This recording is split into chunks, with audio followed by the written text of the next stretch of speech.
నమస్కారం. లక్ష్మి చెప్పే కథలకు స్వాగతం. వీణులతో వీక్షించటానికి సిద్ధం కండి. ప్రియ సఖులు, ఇప్పుడు మనం ప్రముఖ సీనియర్ రచయిత్రి శ్రీమతి డి కామేశ్వరి గారు రచించిన నయనతార అనే నవలను వినేద్దామండి. ఈ నవల 1973 సంవత్సరంలో స్వాతి మాసపత్రికలో అనుబంధ నవలగా ప్రచురింపబడింది. ఇక కథ మొదలు పెట్టేస్తున్నానండి. ఇంటర్వెల్లో లైట్లు గప్పున వెలిగాయి. అంతవరకు సినిమాలో లీనమైన సారథి కళ్ళు చికిలించి పక్కకు తిరిగాడు. సినిమా మొదలుపెట్టిన 15 నిమిషాలకు ఎవరో స్త్రీ వచ్చి తన పక్కన కూర్చోవటం గమనించి సారథి మరొక వైపు ఒదిగి కూర్చున్నాడు. అంతసేపు కళ్ళు కాంతికి అలవాటు పడ్డాక ఆ స్త్రీ తననే పట్టి చూస్తూ ఉండటం గమనించి కాస్త తత్తరపడ్డాడు. చూపులు మరల్చుకున్నాడు బిడియంగా. రుమాలతో మొహం తుడుచుకుంటూ రుమాలు చాటుగా మరొకసారి ఆమె వైపు చూశాడు. ఆమె ఇంకా అలాగే చూస్తోంది. ఛా, ఏమిటి అలా అసహ్యంగా తనను చూస్తుంది? ఆ కళ్ళు నవ్వుతున్నాయి, కానీ ఆ కళ్ళు ఆ నవ్వు పరిచితమైనవిగా కనిపించాయి ఓ క్షణం. మరొకసారి తల తిప్పేసరికి ఈసారి ఆమె పెదాల మీద సన్నని నవ్వు మెదిలింది. ఆమె ఎందుకలా తనను చూస్తుంది? ఎందుకలా నవ్వుతోంది? కొంపతీసి ఆలోచన తెగకముందే తన ముందు వరుసలో కూర్చున్న స్టూడెంట్లు కొందరు వెనక్కి తిరిగి చూసి తారా, నయనతార, హురే నయనతార అంటూ నిల్చుని కేకలు పెట్టారు. అందరూ చటుక్కున తలలు తిప్పి చూశారు. ఈలలు వేశారు కొందరు. బాల్కనీలో గలాభాకు కింది తరగతుల వారందరూ లేచి నిలబడి ఆరాటంగా చూశారు. ఏయ్ నయనతార అంటూ ఉత్సాహంగా కేకలు వేశారు. చప్పట్లు కొట్టారు. బెంచీల మీద చరుపులు చరిచారు. నయనతార నిలబడాలి, మాకు కనిపించాలి, మా అభిమాన తారను మేము చూడాలి అంటూ కేకలు పెట్టారు. ఈలలు, చప్పట్లు, కేకలతో హాలంతా దద్దరిల్లింది. మేనేజర్ పరిగెత్తుకొచ్చాడు. గేట్ కీపర్లు జనాన్ని కూర్చోమంటున్నారు. మేనేజర్ సారథి పక్కన కూర్చున్న ఆమె దగ్గరకు వచ్చి వినయంగా నమస్కారం చేశాడు. తమరొక్కసారి నిలబడి అందరికీ కనపడండి మేడం, లేకపోతే ఊరుకునేటట్టు లేరు జనం, బెంచీలు కుర్చీలు విరగ్గొట్టేస్తున్నారు అన్నాడు. ఆమె అంతవరకు చిరునవ్వుతో అదంతా గమనిస్తోంది. మేనేజర్ చెప్పాక అలాగేనన్నట్లు తాళాడించింది. నవ్వి లేచి నిలబడి ప్రేక్షకులందరినీ ఉద్దేశిస్తూ నమస్కారం చేసింది 4 వైపులకు తిరిగి. అందరూ మరొకసారి ఈలలు వేశారు, చప్పట్లు కొట్టారు. అప్పటికి తృప్తి పడినట్లుగా కూర్చోవటం ఆరంభించారు. మేనేజరు ఇక ఆలస్యం చేయకుండా లైట్లు ఆర్పించి పిక్చరు ఆరంభం చేశాడు. అంతా సద్దుమణిగింది. నయనతార అంటే తన అభిమాన హీరోయిన్, ఇప్పుడు చూస్తున్న సినిమాలో అద్భుతంగా నటిస్తున్న నాయిక. తన పక్కన కూర్చున్న ఆమె సినీ తార, ప్రఖ్యాత తార, అందులో తన అభిమాన నటి. అబ్బా, ఈమె నయనతార. ఇలా ఉందేంటి, ఇంత నలుప? సినిమాలో అంత అందంగా కనిపించే నయనతార ఈమె. ఆమె శరీరంలో కళ్ళు పళ్ళు మాత్రమే తెల్లగా ఉన్న భాగం. గ్లామరస్ తారగా, అభిమాన నటిగా ప్రేక్షకులు ఆరాధించే నయనతార ఈవిడ. ఆనందం, ఆశ్చర్యం, గాభర ఏవేవో భావాలు ముప్పిరికొంటూ ఉంటే తల తిప్పి ఆమె వైపు చూశాడు సారథి. ఆ చీకట్లో కూడా ఆమె కళ్ళు తననే చూస్తున్నట్లు గుర్తించాడు. ఆమె కళ్ళు మెరుస్తున్నాయి, ఆ కళ్ళు నవ్వుతున్నాయి. ఆ కళ్ళు ఎక్కడ చూశానా అన్న అతని సందేహానికి సమాధానం ఇప్పటికి దొరికింది సారథికి.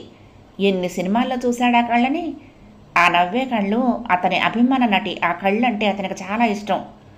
ఆ కళ్ళు కళ్ళనీళ్లు కార్చకుండానే హాలంతటినీ కన్నీళ్లు కార్పించడం తనకు తెలుసు. అందుకే ఆ కళ్ళంటే అతనికి ఇష్టం. ఆమె అందమంతా ఆ కళ్ళే అన్న విషయం మనిషిని చూశాక మరింత స్పష్టంగా బోధపడింది. కానీ ఆమె తనను చూసి ఎందుకు అలా నవ్వుతోంది? కళ్ళు తన వైపు చూస్తున్నా సినిమా మీద మనసు లగ్నం చేయలేకపోతున్నాడు సారథి. తన పక్కన ప్రఖ్యాత నటీమణి కూర్చుందన్న ఆలోచనతో అతను స్థిరంగా కూర్చోలేకపోతున్నాడు. అన్నింటికంటే ఆమె తనను పట్టి ఎందుకు అలా చూస్తుందోనని గాబరాపడుతున్నాడు. చెమటలు పడుతున్నాయి. పెద్ద సినీ తార, తన అభిమాన నటి పక్కనుంది.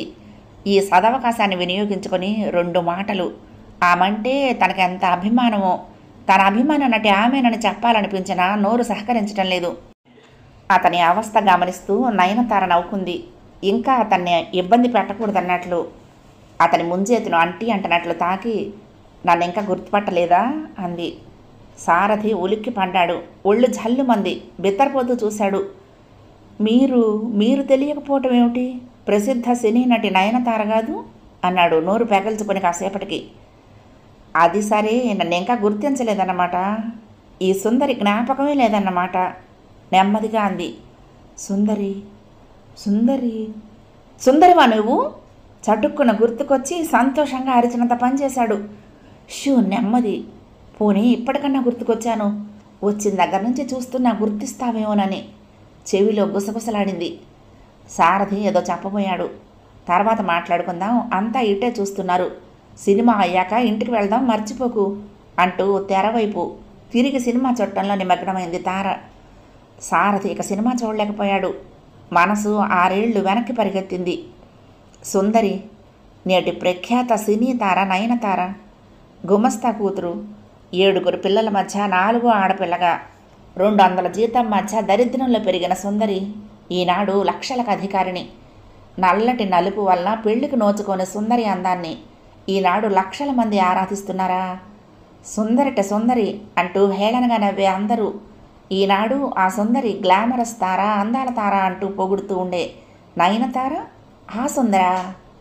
తండ్రి పెళ్లి చేయలేక 3వ పెళ్లి ముసలి మొగుడిని నిర్ణయిస్తే ఇంట్లో ఏడ్చి మొత్తుకొని చస్తానని బెదిరించిన పెళ్లిని తప్పించుకోలేని సుందరి తెల్లవారితే పెళ్ళనగా అర్ధరాత్రి తన గది దగ్గరకు వచ్చి తనను పెళ్లి చేసుకోమని కన్నీళ్లతో ప్రార్థిస్తే చదివే ఓ కొలిక్కిరాని తన నిస్సహాయత, చండశాసనుడైన తండ్రిని ఎదిరించలేని పిరిగితనమేగాక చూస్తూ చూస్తూ ఓ లేనింటి నల్లటి పిల్లను పెళ్లాడగలిగే సంస్కారము, సహృదయత లోపించిన తనని, తన పిరిగితనాన్ని, తన మౌనాన్ని ఓ తిరస్కారపు చూపు విసిరి విసవిస వెళ్ళిపోయి తెల్లవారేసరికి ఇంట్లో నుంచి మాయమైన ఆ సుందరి ఈనాడు 6 ఏళ్ల తర్వాత ప్రఖ్యాత సినీ తారగా తేలిందా?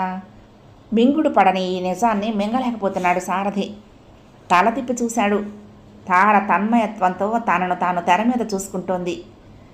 నల్లటి సుందరి, సినిమాల్లో అంత అందంగా కనిపించే సుందరిని అందుకే ఎన్నాళ్ళు గుర్తించలేకపోయాడు. మేకప్కి, ఫోటోగ్రఫీకి మనిషిని ఇంతగా మార్చే శక్తి ఉందని అతనికేం తెలుసు? ఆ మొహం తెర మీద చూస్తూ ఉంటే ఎక్కడో చూసినట్లు అనిపించేది. కానీ సుందరి అనుకోలేకపోయాడు. ఇందాక సుందరిని చూసిన దగ్గర నుంచి ఆ కళ్ళు, ఆ నవ్వు ఎక్కడో ఎప్పుడో ఎరిగినట్లు అనిపించింది. సుందరి ఇది వరకటి కంటే ఒళ్ళు చేసింది. డబ్బు తెచ్చిపెట్టే ఆరోగ్యంతో మిసమిసలాడుతూ కాస్త నలుపు విరిగినట్లు అనిపించింది. లేత ఆకుపచ్చ షిఫాన్ చీర మీద గులాబీల ప్రింట్ ఉన్న చీర, కొద్దిపాటి మేకప్, అందంగా ఫ్యాషన్గా చుట్టిన ముడితో ఉన్న నయనతారకి వెలిసిపోయిన పాత వాయిల్ చీర, మెడ మీద జిడ్డోడుతున్న జాకెట్టు, గట్టిగా బిగించి వేసిన జాడ, జిడ్డు మొహం, అసలే నలుపు మొహం మీద ఆ పెద్ద పెద్ద కళ్ళకు పాముకున్న నల్లటి కాటుక. ఇంట్లో చాకిరి, పోషణ లేక మనసులో దిగుళ్లతో ఎండిపోయినట్లుండే ఆ సుందరికి ఈ నయనతారకి ఎంత వ్యత్యాసం! ఆహా, డబ్బు మహత్యం కాదా అనుకున్నాడు సారథి. సుందరి లాంటి అనాకారి అనామిక ఇంత ప్రసిద్ధ నటి ఎలా కాగలిగింది? ఏ ఏ ఇబ్బందులు పడింది? ఏ ఏ ముళ్ళ కంచెలను దాటగలిగింది? ఏ ఏ త్యాగాలు చేసింది? పిక్చరు ఎప్పుడయిందో జాతీయ గీతం వినిపిస్తూ ఉంటే ఆలోచనల్లోంచి లేచి నిల్చున్నాడు సారథి. లైట్లు వెలిగాయి. రా వెళ్దాం అంది తార సారథి వంక తిరిగి. మీతో రమ్మంటారా అన్నాడు. ఏమన్నా పనుందా? అబ్బే లేదు, రాత్రి అయిందిగా, రేపో ఎప్పుడో వస్తా అన్నాడు.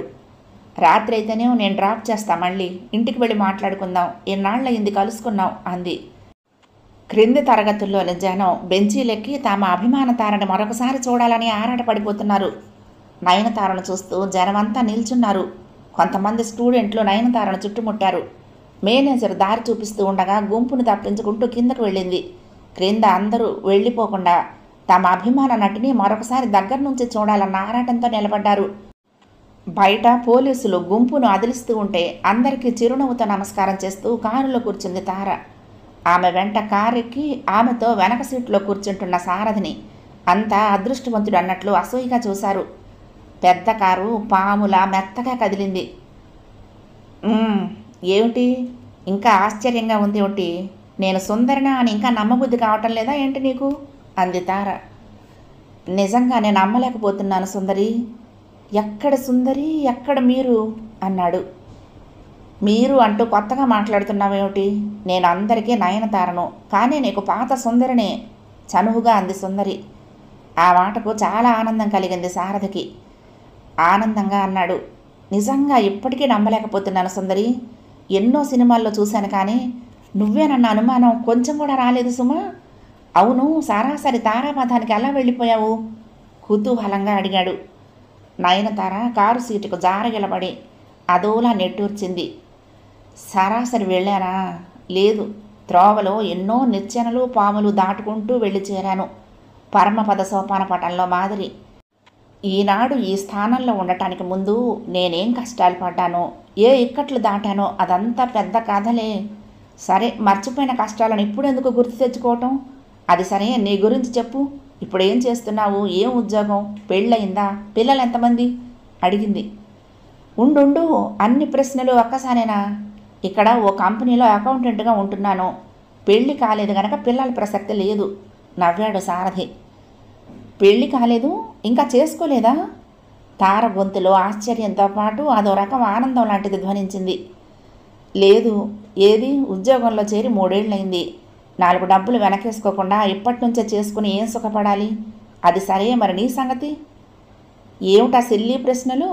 ప్రఖ్యాత సినీ తార నయనతార పెళ్ళైతే నీలాంటి వాళ్లకు తెలియచెప్పవా పత్రికలో? నవ్వుతూ అంది తార. నిజమే సొమ్మి అనుకున్నాడు సారథి. మాటల్లో కారు ఏ రోడ్లు తిరిగి ఇల్లు చేరిందో కూడా గుర్తించలేదు సారథి. గేటు దగ్గర కారు ఆగాక అప్పుడు చూశాడు. గోర్ఖా సలాం చేస్తూ గేటు తెరిచాడు. కారు రయ్యమని దూసుకుని వెళ్ళి పోర్టికోలో ఆగింది. బంగళా అంతా కాంతులీనుతోంది. కారు ఆగటంతోటే లోపల నుంచి 4 బొచ్చు కుక్కలు తోకాడించుకుంటూ వచ్చి తార మీదకు ఎగబాకాయి. Hello Rita, Johnny, Tiger, Pussy అంటూ మీద పడుతున్న కుక్కలన్నింటినీ దగ్గరకు తీసుకుని దువ్వింది. నవ్వు గో ఐసే అంది తార వాటితో. అవన్నీ బుద్ధిగా తార దగ్గర నుంచి తోకాడించుకుంటూ వెళ్ళిపోయాయి. బంగళాన్ని చుట్టూతూ గుండ్రటి వరండా ఉంది. నున్నటి స్తంభాలు, పూల కుండీలు, క్రీపర్లు, వరండాలో 2 పేము కుర్చీల సీట్లు. అన్నీ చూస్తున్న శారదని రా లోపలికి అంటూ దారి తీసింది తార. అడుగు పెడుతూ ఉండగానే ముందు పెద్ద హాల్ ఉంది. హాల్లో ఓ పక్క మేడ మీదకు వెళ్ళటానికి అందమైన కర్ర మేడ మెట్లున్నాయి. హాల్లో ఖరీదైన కార్పెట్లు, ఖరీదైన ఫర్నిచర్, సిల్క్ పరదాలు, అందమైన chandeliers, decoration pieces, paintings, radiogram. ఒకటేమిటి, డబ్బుతో ఎంత అందమైన వస్తువులు కొనవచ్చునో అన్నీ ఉన్నాయి. అన్నీ ఉండటం కన్నా వాటిని అందంగా అభిరుచితో అలంకరించిన నైపుణ్యం కనిపిస్తోంది ప్రతి అంగుళంలో. జిడ్డోడుతున్న 2 గుడ్డ కుర్చీల మధ్య, జింకి చేపల మధ్య పెరిగిన సుందరికి ఈనాడు ఈ టేస్ట్ ఎక్కడి నుంచి వచ్చింది? డబ్బు మహత్యం కాబోలు మరోసారి అనుకున్నాడు సారథి. హాల్ నిండా ఆడ, మగ, పిల్ల, పెద్ద చాలామంది ఉన్నారు. 6 ఆడ మగ కలిసి పేకాడుకుంటున్నారు. 2 వయసు మళ్ళిన వాళ్ళు చదరంగం ఆడుతున్నారు. కొందరు అమ్మాయిలు రేడియోగ్రామ్ చుట్టూ కూర్చుని రికార్డులు వింటున్నారు. కొందరు సోఫాల్లో వాలి పుస్తకాలు చదువుతున్నారు. హాల్లో అడుగు పెట్టగానే ఒక్క క్షణంలో సారథి కంటపడిన దృశ్యాలివి. తార లోపలికి రావడంతోనే హాల్ అంతా ఒక్క క్షణం నిశ్శబ్దమైపోయింది. అందరూ తలలు ఒకసారి పైకెత్తి తార వైపు చూశారు. మరు క్షణంలోనే మళ్ళీ ఎవరి పనుల్లో వాళ్ళు నిమగ్నులైపోయారు.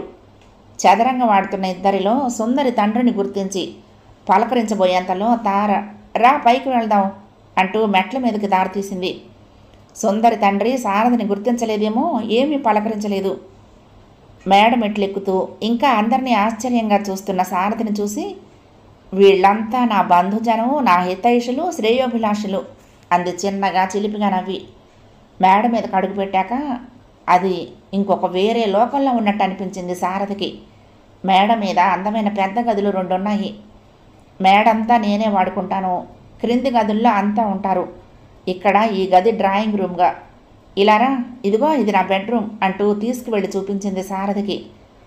క్రింద డ్రాయింగ్ రూమ్ కంటే ఇంకా ఖరీదైన అందమైన ఫర్నిచర్ ఉంది మేడ మీద. అక్కడికంటే ఖరీదైన పరదాలు, తివాచీలు. ఒకటేమిటి, బెడ్రూమ్ను చూస్తే అదేదో దేవలోకంలో లాగా చల్లగా డిమ్ లైట్ కాంతిలో దేవలోకంలో అప్సరసలు పడుకునేలాంటి మంచం, గులాబీ రంగు పట్టుపరుపు, సిల్క్ దుప్పట్లు, గులాబీ రంగు పల్చటి సిల్క్ పరదాలు, విరిసిన గులాబీ పూలతో వాజులు, గులాబీ రంగు ఫర్నిచరు, గులాబీ రంగు కార్పెట్, సన్నని గులాబీ లెవెండర్ పరిమళం. ఏదో గులాబీ తోటలో కడుగుపెట్టినట్లుంది. విభ్రాంతితో కళ్ళు వాల్చటం మర్చిపోయి చూస్తున్నాడు. బట్టలు మార్చుకొస్తాను ప్లీజ్, అలా డ్రాయింగ్ రూమ్లో కూర్చో ఒక్క క్షణం అన్న తార మాటలకు ఉలిక్కిపడి సిగ్గుపడి అక్కడి నుంచి వెళ్ళి డ్రాయింగ్ రూమ్లో కూర్చున్నాడు సారథి. తనను చూసి సిగ్గుపడి వీధిలో నుంచి ఒక్క గెంతు గొంతి లోపలికి దుమ్మికే సుందరి తననే చూస్తున్నట్లు అనుకుని తనకు అనిపించేసరికి సిగ్గుగా నవ్వి పౌట కప్పేసుకుంటూ మెలికలు తిరిగి తలుపు చాటుకు వెళ్ళి తొంగి తొంగి చూసే సుందరి. ఏమన్నా పుస్తకాలుంటే ఇమ్మంది మా అక్క అంటూ తమ్ముణ్ణి తన దగ్గరకు పంపి వీధి గుమ్మల్లో నిల్చుని ఆరాటంగా తన గది కిటికీ వైపు చూస్తూ నిలబడే సుందరి. సుందరి తండ్రి ఎప్పుడన్నా పిలిస్తే వీధి గుమ్మంలో కూర్చుని మాట్లాడే తన ప్రతి మాట తలుపు చాటు నుంచే వినే సుందరి. నల్లటి మడ్డి కాఫీ ఆప్యాయంగా తమ్ముడి చేత పంపే సుందరిని. ఆమెకు తన పట్ల ఉండే ఆసక్తికి, ఆమె తనను ఆకర్షించడానికి పడే తాపత్రయాలను గమనించి ఆమె ఆరాటానికి నవ్వుకునేవాడు తాను. ఏ మగాడు సుందరి లాంటి అమ్మాయిలను చూడటానికి ఆరాటపడడు అన్న సంగతి కూడా గుర్తించలేని ఆమె అమాయకత్వానికి జాలిపడేవాడు. అలాంటి సుందరి ఎంత చనువుగా పెద్ద పరిచయస్తురాలిలాగా గలగల జంకు గొంకు లేకుండా ధాటిగా నీవు అంటూ కూడా మాట్లాడిస్తుంది. పుట్టుక నుంచి ఇంత వైభవం మధ్య పెరిగినంత సహజంగా ఎంతో హుందాగా ప్రవర్తిస్తుంది. ఫస్ట్ ఫారం పాస్ అయి తన దగ్గర ఇంగ్లీషు సినిమా పత్రికలు తీసుకొని ఉత్సాహంగా కూడబలుక్కుంటూ తారల పేర్లు చదివే సుందరి తారై గలగల ఇంగ్లీష్ మాట్లాడిస్తుంది. పావుల పత్రికలు చదవటానికి నోచుకొని సుందరి బీరువాల నిండా అందమైన ఖరీదైన ఇంగ్లీష్ పుస్తకాలు. ఆనాడు సుందరిని చూసి జాలిపడిన తనని ఈనాడు పిచ్చి వెధవలా ఎలా తెల్లబోయి చూస్తున్నాడు అనని సుందరి జాలిపడుతోంది కాబోలు. సారథికి నవ్వొచ్చింది. ఏమిటి నీకు నువ్వే నవ్వేసుకుంటున్నావాలా? ఆ జోక్ ఏమిటో నాకు చెప్పకూడదు అంటున్న తార మాటలకు తాలెత్తి అటు చూశాడు సారథి. పల్చటి నైలాన్ గులాబీ నైట్ గౌన్ తొడుక్కొని జుత్తంతా విప్పి గులాబీ రంగు రిబ్బన్తో పోనీటైల్గా ఎత్తి కట్టి మొహం కడుక్కొని ఫ్రెష్గా తయారై వచ్చిన సుందరిని చూస్తూ మరొకసారి కళ్ళ రెప్పలార్పటం మర్చిపోయాడు. పిచ్చి మొద్దులా ఉండే సుందరికి ఏమిటి ఈ అదృష్టం అనుకుని నవ్వుకుంటున్నావు కాదు అంది తార చనువుగా వచ్చి అతడి పక్కన సోఫాలో కూర్చుంటూ. కాదనకు, నీ మొహమే చెప్తోంది నీ ఆలోచన అంది. కాదనను, ఇప్పుడు నేను నీకు పిచ్చి ముద్దులా కనిపిస్తున్నాను కాబోలు అనుకుంటూ ఉంటే నవ్వు వచ్చింది. సారథి ఆక్వర్డ్గా నవ్వుతూ అన్నాడు. ఛ, అలా ఎందుకు అనుకుంటాను? ఈరోజు 4 రూపాయలు సంపాదించానని అంతలోనే పాత సంగతులు మర్చిపోయాను అనుకున్నావా? ఆ రోజులు అప్పటి మా కష్టాల్లో ఆదుకున్న నీ సహాయం మర్చిపోయానా? నొచ్చుకున్నట్లుగా అంది తార. నేనేదో సరదా కంటే అంత సీరియస్గా మాట్లాడుతున్నావేమిటి అన్నాడు. రా భోంచేద్దాం, ఆకలిస్తుంది, తర్వాత మాట్లాడుకుందాం అంది తార లేచి నిలబడి. అబ్బే భోజనం ఎందుకు, రూమ్కి వెళ్ళి చేస్తాను, క్యారియర్ వచ్చి ఉంటుంది అన్నాడు. అదేమిటి సారథి అన్నిటికీ అంత మొహమాట పడుతున్నావు? ఎవరో కొత్తవాడిలాగా. ఇదివరకు ఎన్నిసార్లు మా ఇంట్లో భోజనం చేయలేదు. రావయ్యా బాబు, ఆకలిస్తుంది అంటూ నడవటం ఆరంభించింది తార. సారథి ఇంకేమనకుండా వెనకాలే బయలుదేరాడు. నిజమే, డబ్బు అవసరం ఉన్నప్పుడల్లా ఎదురింట్లో ఉన్న సారథి దగ్గర 10-15 అప్పుగా తీసుకువెళ్తూ ఉండేవాడు సుందరి తండ్రి. దానికి కృతజ్ఞతగా పండుగలు పబ్బాలు వచ్చినప్పుడల్లా భోజనానికి రమ్మని బలవంతం పెడుతూ ఉండేవాడు. హోటల్ మెతుకులతో నోరు చచ్చిపోయిన సారథికి వాళ్ళింట్లో పచ్చడి చారు మెతుకులే అయినా ప్రాణం లేచి వచ్చినట్టు ఉండేది. డైనింగ్ టేబుల్ దగ్గర ఒక కుర్చీ జరిపి రా కూర్చో అంది తార. తార డైనింగ్ రూమ్లోకి రావటం చూసి వంటవాడు కునికిపాట్లు పడుతున్నవాడల్లా లేచి నుంచున్నాడు. పంతులు గారు వడ్డించండి, ఈయన కూడా అంది తార. నిగనిగలాడుతున్న సన్ గ్లాస్ డైనింగ్ టేబుల్, ఎనుమండుగురు కూర్చోవటానికి కుర్చీలు, ఫ్రిడ్జు, 4-5 రకాల డిన్నర్ సెట్లు, టీ సెట్లతో గాజు బీరువాలు, కబ్బోర్డులు అన్నీ చక్కగా అమర్చున్నాయి. భోజనం వడ్డించాడు వంటవాడు. తార ఏవేవో మాట్లాడుతోంది. అన్నింటికీ పరధ్యానంగానే జవాబు చెప్తున్నాడు సారథి. సుందరిని ఆమె కోరినప్పుడు తను పెళ్ళాడు ఉంటే అన్న ఆలోచన తొంగి చూసింది. సారథికి ఎందుకో ఆ ఊహ వచ్చిన మరి క్షణంలోనే నవ్వొచ్చింది. తనను పెళ్ళాడు ఉంటే సినీ నటి ఎలా అయ్యేది? మామూలుగా అందరి భార్యలాగానే పిల్లల్ని కంటూ వంట వండుతూ అంట్లు కడుక్కుంటూ ఉండేది. ఇంట్లో నుంచి లేచిపోవటం మంచి పనే చేసింది. కొన్నాళ్ళు కష్టపడితే పడింది. ఇప్పుడు లక్షలు ఆర్జిస్తుంది. ఈ ఇల్లు వాకిలి ఈ సామాను అంతా చూస్తూ ఉంటే సుందరి బాగా ఆర్జిస్తున్నట్టుంది. ఎందుకు ఆర్జించదు? 2-3 ఏళ్లుగా నయనతార లేని సినిమా లేదు. ఆమె నటించిన అన్ని చిత్రాలు బాక్సాఫీస్ హిట్స్ అవుతున్నాయి. ఇక సంపాదనకేం లోటు? మొదటి సినిమాతోనే నయనతారకు బ్రహ్మాండమైన పేరు వచ్చింది. ఆ చిత్రంలో ఆమె నటించలేదు, జీవించింది. ఆమె పెదవి కదపకుండా కళ్ళనీళ్లు కార్చకుండా హాలంతటినీ కన్నీళ్లు కార్పించింది. ముసలివాణ్ణి పెళ్లి చేసుకుని 3 నాళ్ల ముచ్చటగా తీరిపోయిన ఆమె సుమంగళిత్వం తర్వాత పరిస్థితులకు ఎదురీదలేక, కోరికలను అణుచుకోలేక ఓ యువకుడి వలలో పడి నాశనమై గత్యంతరం లేక వేశ్యగా మారిన పాత్రలో ఆమె నటించలేదు, జీవించింది అని పత్రికలు, ప్రజలు పొగిడారు.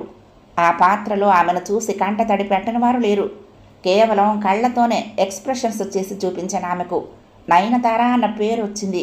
ఆ పేరే స్థిరపడింది. ఆ చిత్రం శతదినోత్సవాలు అన్ని చోట్ల చేసుకుంది, అనేక అవార్డులు గెలుచుకుంది. మరి 2 భాషల్లో ఆమె నాయికగా ఆ సినిమా తీశారు. అంతే. నయనతార ఓవర్ నైట్ బిజీ తారై కూర్చుంది. కాంట్రాక్ట్స్ మీద కాంట్రాక్ట్స్ వచ్చి పడ్డాయి. ఆ ఏడాదిలో కనీసం 8 చిత్రాల్లో నటించింది. అన్నీ విజయవంతమయ్యాయి. అవే ఏమిటి, ఇప్పటి వరకు ఆమె నటించిన ఏ చిత్రమూ ఫెయిల్ అవ్వలేదు. రోజు రోజుకి ఆమె డిమాండ్ పెరుగుతుందే తప్ప తరగటం లేదు. ఇవన్నీ నయనతార గురించి తెలిసిన వివరాలు.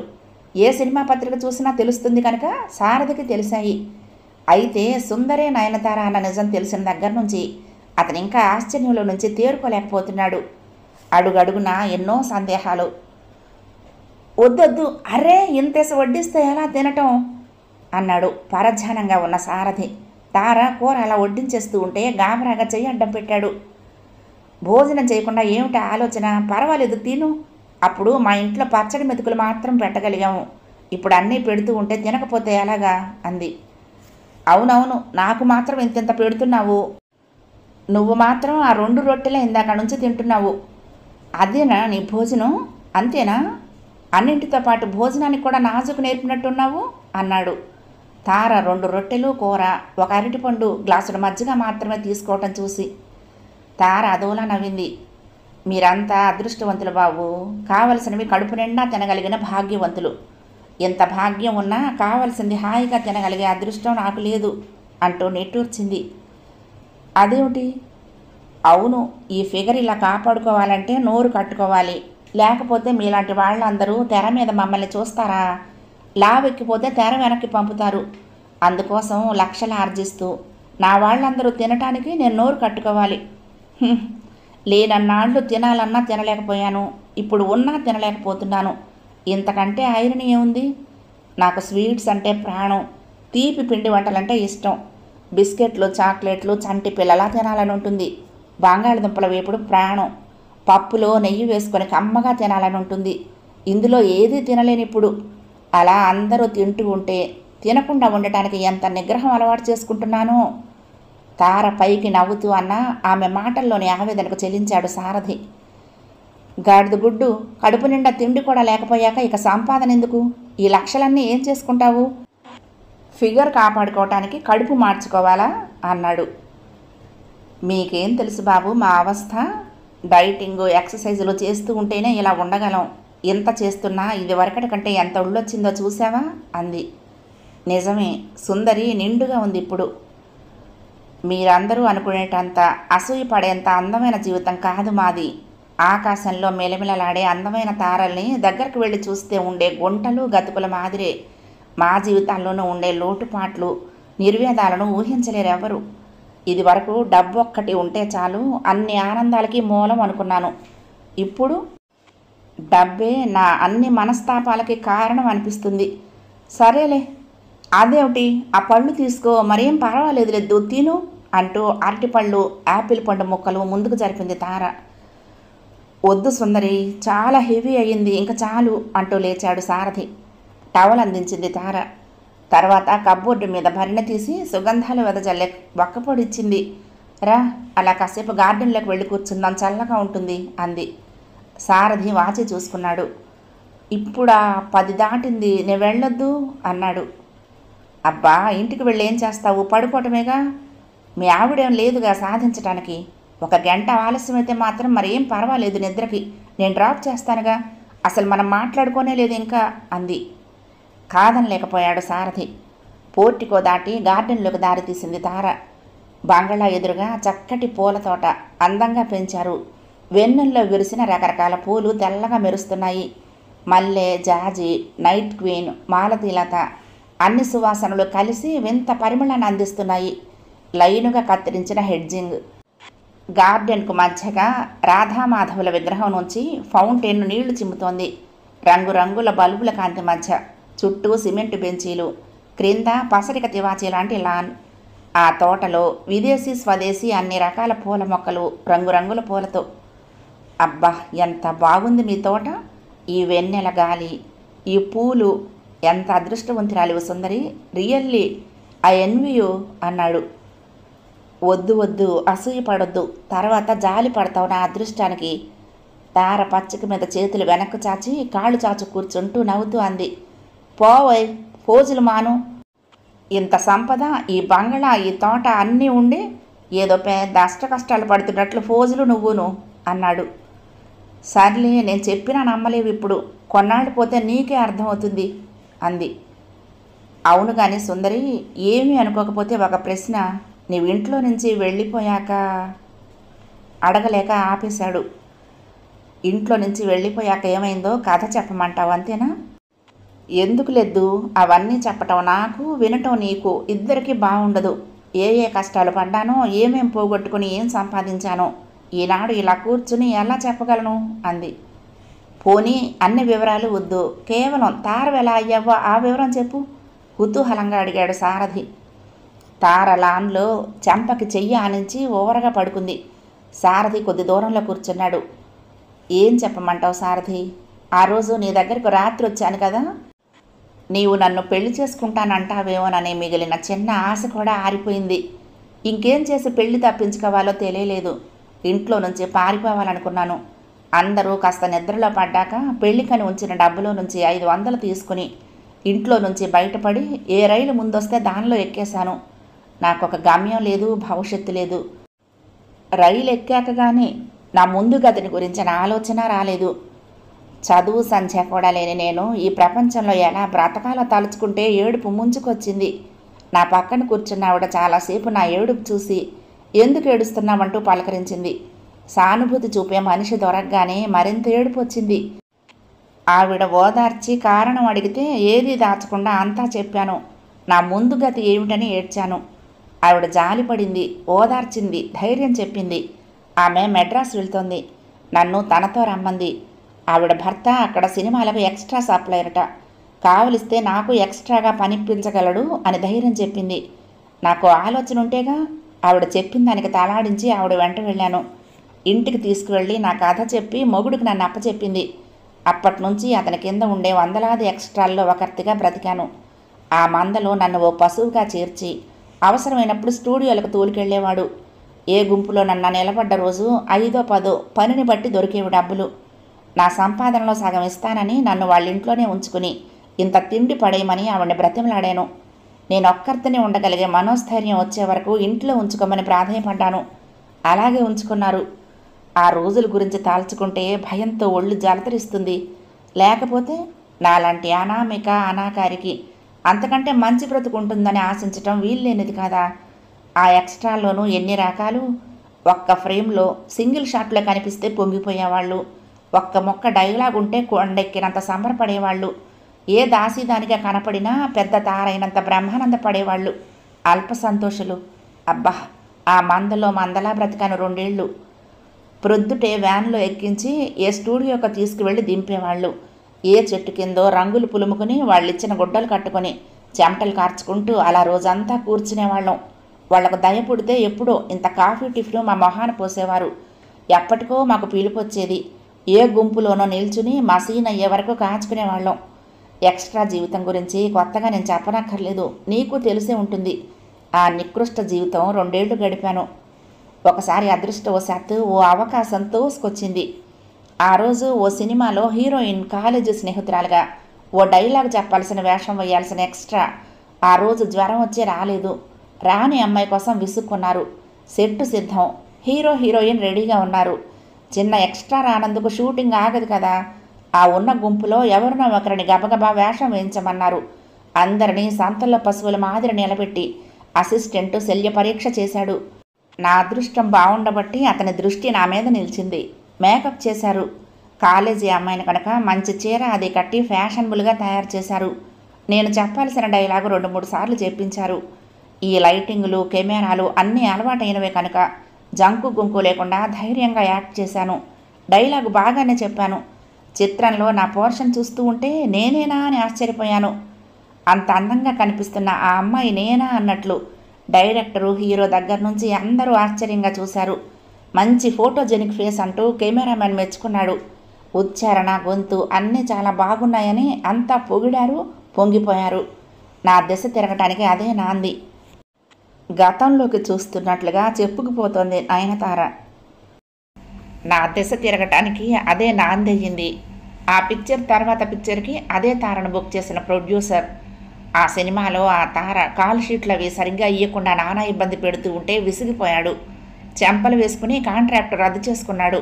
తర్వాత చిత్రానికి ఎవరన్నా కొత్త తారను తీసుకోవాలనుకుంటూ ఉంటే కెమెరామెన్ నా పేరు సూచించాడట. చాలా బాగుంది, ఆ అమ్మాయిని తీసుకుని కొత్త తారగా ఇంట్రడ్యూస్ చేస్తే లాభానికి లాభం, ఓ కొత్త తారని పైకి తెచ్చిన పేరు వస్తుందని అసిస్టెంట్సు, డైరెక్టరు అందరూ చెప్పారట. ఇంకేం, నాకు వరుస పెట్టి స్క్రీన్ టెస్టులు, వాయిస్ టెస్టు, యాక్టింగ్ టెస్టు అన్నీ చేయించారు. అద్భుతం అన్నారంతా. ప్రొడ్యూసర్ రొట్టె విరిగి నేతిలో పడింది. నన్ను చాలా తక్కువకి బుక్ చేసి ఆ చిత్రంలో నాయికగా వేయించాడు. నా మొదటి సినిమా బ్రహ్మాండమైన హిట్ అయ్యింది. నా అందమంతా కళ్ళల్లోనే ఉందన్నారు. నా ఎక్స్ప్రెషన్స్ అంతా కళ్ళే అన్నారు. నయనతార అని పేరు మార్చారు. నేను నటించలేదు, జీవించింది అన్నారు. ఆ పాత్ర కోసమే పుట్టింది అన్నారు. బోర్న్ యాక్ట్రెస్ అన్నారు. అందాల తార అన్నారు. ఓహ్, ఆనాటి నా ఆనందం ఏం చెప్పగలను.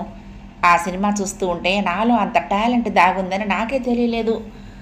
అటు ఆర్థికంగా ప్రొడ్యూసర్కి, ఇటు పేరు ప్రఖ్యాతులు తెచ్చిపెట్టింది నాకు ఆ పిక్చర్.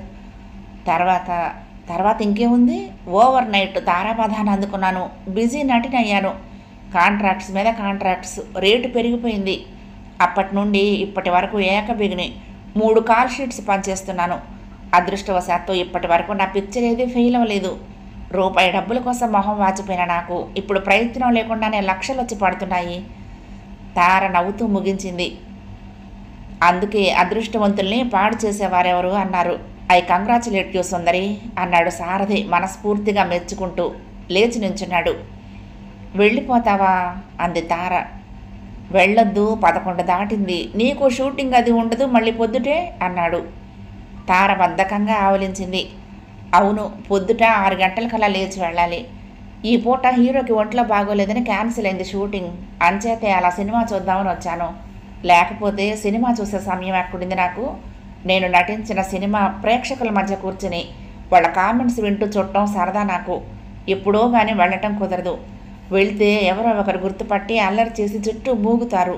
ఇదివరకులాగా ఎక్కడికి పడితే అక్కడికి ఫ్రీగా వెళ్ళటం కుదరదు. ముందులో అయితే ఇంతమంది అభిమానులు నాకున్నారని ఆనందంగా, గర్వంగా ఉండేది. ఇప్పుడైతే గుంపును చూస్తే చిరాకు. సరే పద, నిన్ను దిగపెడతాను అంది. డ్రైవర్ ఉన్నాడుగా, ఇంత రాత్రి నీవెందుకు రావటం, నేను వెళ్తా, లేకపోతే ట్యాక్సీను చూసుకుంటాలే అన్నాడు. ఇక్కడెక్కడ ట్యాక్సీలు దొరకవు, 2-3 ఫర్లాంగులు నడిస్తే తప్ప. ఇంత రాత్రి తీసుకొచ్చి నడిపించి పంపించినా ఏం పర్వాలేదురా అంది. అప్పుడప్పుడు వస్తూ ఉండు, ఎందుకో నిన్ను చూశాక ఎవరో ఆప్తుడు కనపడినట్లు ప్రాణం లేచొచ్చింది కారులో అంది తార ఆర్ద్రంగా. నీలాంటి బిజీ తార దర్శనం నాలాంటి వాళ్లకు దొరుకుతుందా? మీ గోర్ఖా గెంటేస్తాడేమో నేను వస్తే హాస్యంగా అన్నాడు సారథి. ఛా, అలా ఎందుకు చేస్తాడు? నేను చెప్తా వాడితో, నువ్వెప్పుడొచ్చినా సరాసరి పైకి తీసుకురమ్మని. వచ్చే ముందు ఫోన్ చేసి వస్తూ ఉండు, నేను ఇంట్లో ఉన్నది లేనిది అడిగి. నా నెంబర్ నోట్ చేసుకో, నీ ఆఫీస్ నెంబర్ రాసి, వీలున్నప్పుడు నేను చేస్తా అంది సుందరి. తప్పకుండా వస్తాను సుందరి. ఇంత గొప్పదానివైనా ఈ పాత మిత్రుణ్ణి ఇంత ఆదరంగా రమ్మని ఆహ్వానిస్తే రాకుండా ఎలా ఉంటాను? అదిగో నీవు అలాగే అనుకుంటున్నావన్నమాట.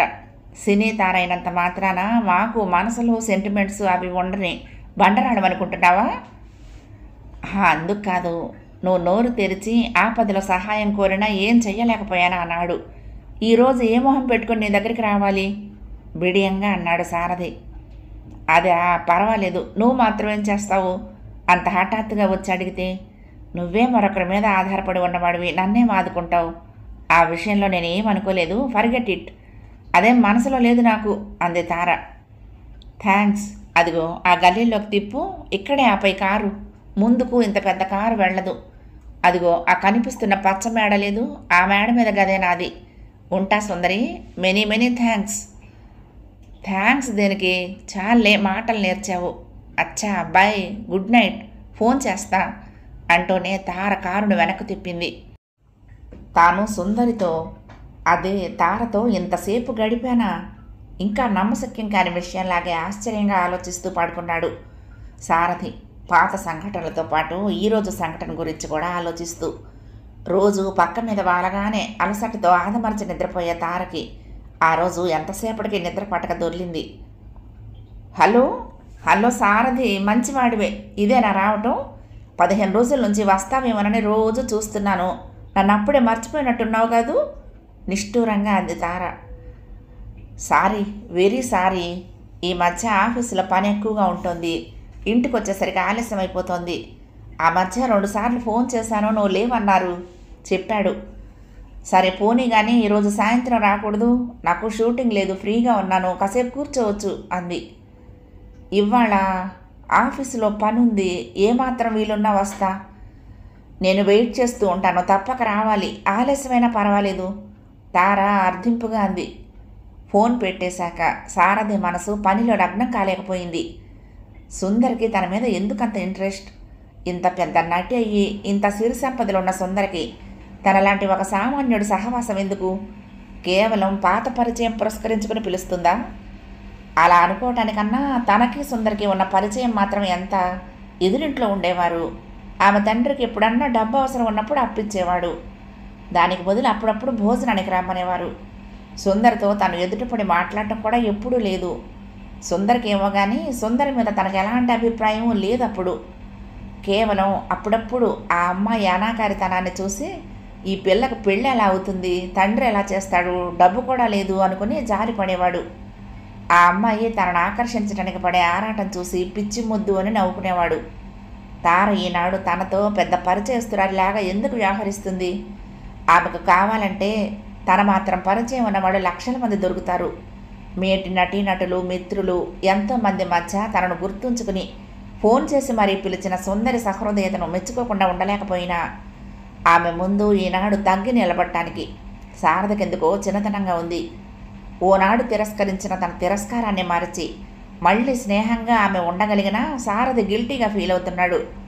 అస్తమానం వెళ్తే ఈనాడు తను పనికొచ్చింది కాబోలు అని ఎక్కడనుకుంటుందోనని కూడా మనసులో జంకాడు. కానీ సుందరి సహృదయతతో నిష్కపటంగా ఆహ్వానిస్తోంది, రమ్మంటోంది. వెళ్లకుండా ఎలా ఉండగలడు? సారథి సాయంత్రం తారింటికి వెళ్ళేసరికి 7 గంటలవుతోంది. హాల్లో సుందరి తండ్రి సారథిని చూసి పలకరించాడు. నీవా బాబు? ఎవరో అనుకుని పలకరించలేదు ఆ రోజు. 6 ఏళ్ళయింది చూసి. పెద్దతనం కదూ, మరుపు వచ్చేసింది. అయినా బాగా మారిపోయావు, ఒళ్ళు చేసావు, బాగా కులాసాగా ఉన్నావా? అమ్మాయి చెప్పింది నీవని. మా సుందు కోసం వచ్చావా? వెళ్ళు, పైన ఉంది అంటూ పలకరించాడు. మర్యాద మాటలు, యోగక్షేమాలు అడిగి సారథి పైకి వెళ్ళాడు. తార ఎవరికో ఫోన్ చేస్తోంది. ఫోన్ చేస్తూనే సారథిని చూసి కూర్చోమని సైగ చేసింది. యూ సిల్లి, ఏమిటా మాటలు? ఎవరితోనో నవ్వుతూ ముద్దు ముద్దుగా మాట్లాడుతుంది. చాలే, ఇంకా ఫోన్ పెట్టేస్తున్నాను, మా ఫ్రెండ్ ఒకరు వచ్చారు. ఎవరోలే, నీకు తెలీదు. అబ్బా, ఏమిటా ఇంట్రెస్టు? ఎవరైతే నీకెందుకు? ఓహో, కిరణ్ కాదు, అనంత్ అసలే కాదు. నేను చెప్పను. ఏమిటంత అసూయ? ఉడుక్కోకు. నా ఫ్రెండు, చిన్నప్పటి ఫ్రెండులే. షటప్, నువ్వు అనుకునేదేం కాదు. అచ్చా, బాయ్ బాయ్, తర్వాత మళ్ళీ మాట్లాడుకుందాం. ఫోన్ పెట్టేసి తార సారథిని చూసి నవ్వింది. ఆ సంభాషణ, ఆమె నవ్వు ఏమిటోలా అనిపించింది సారథికి. ఆకువడిని కూర్చున్నాడు.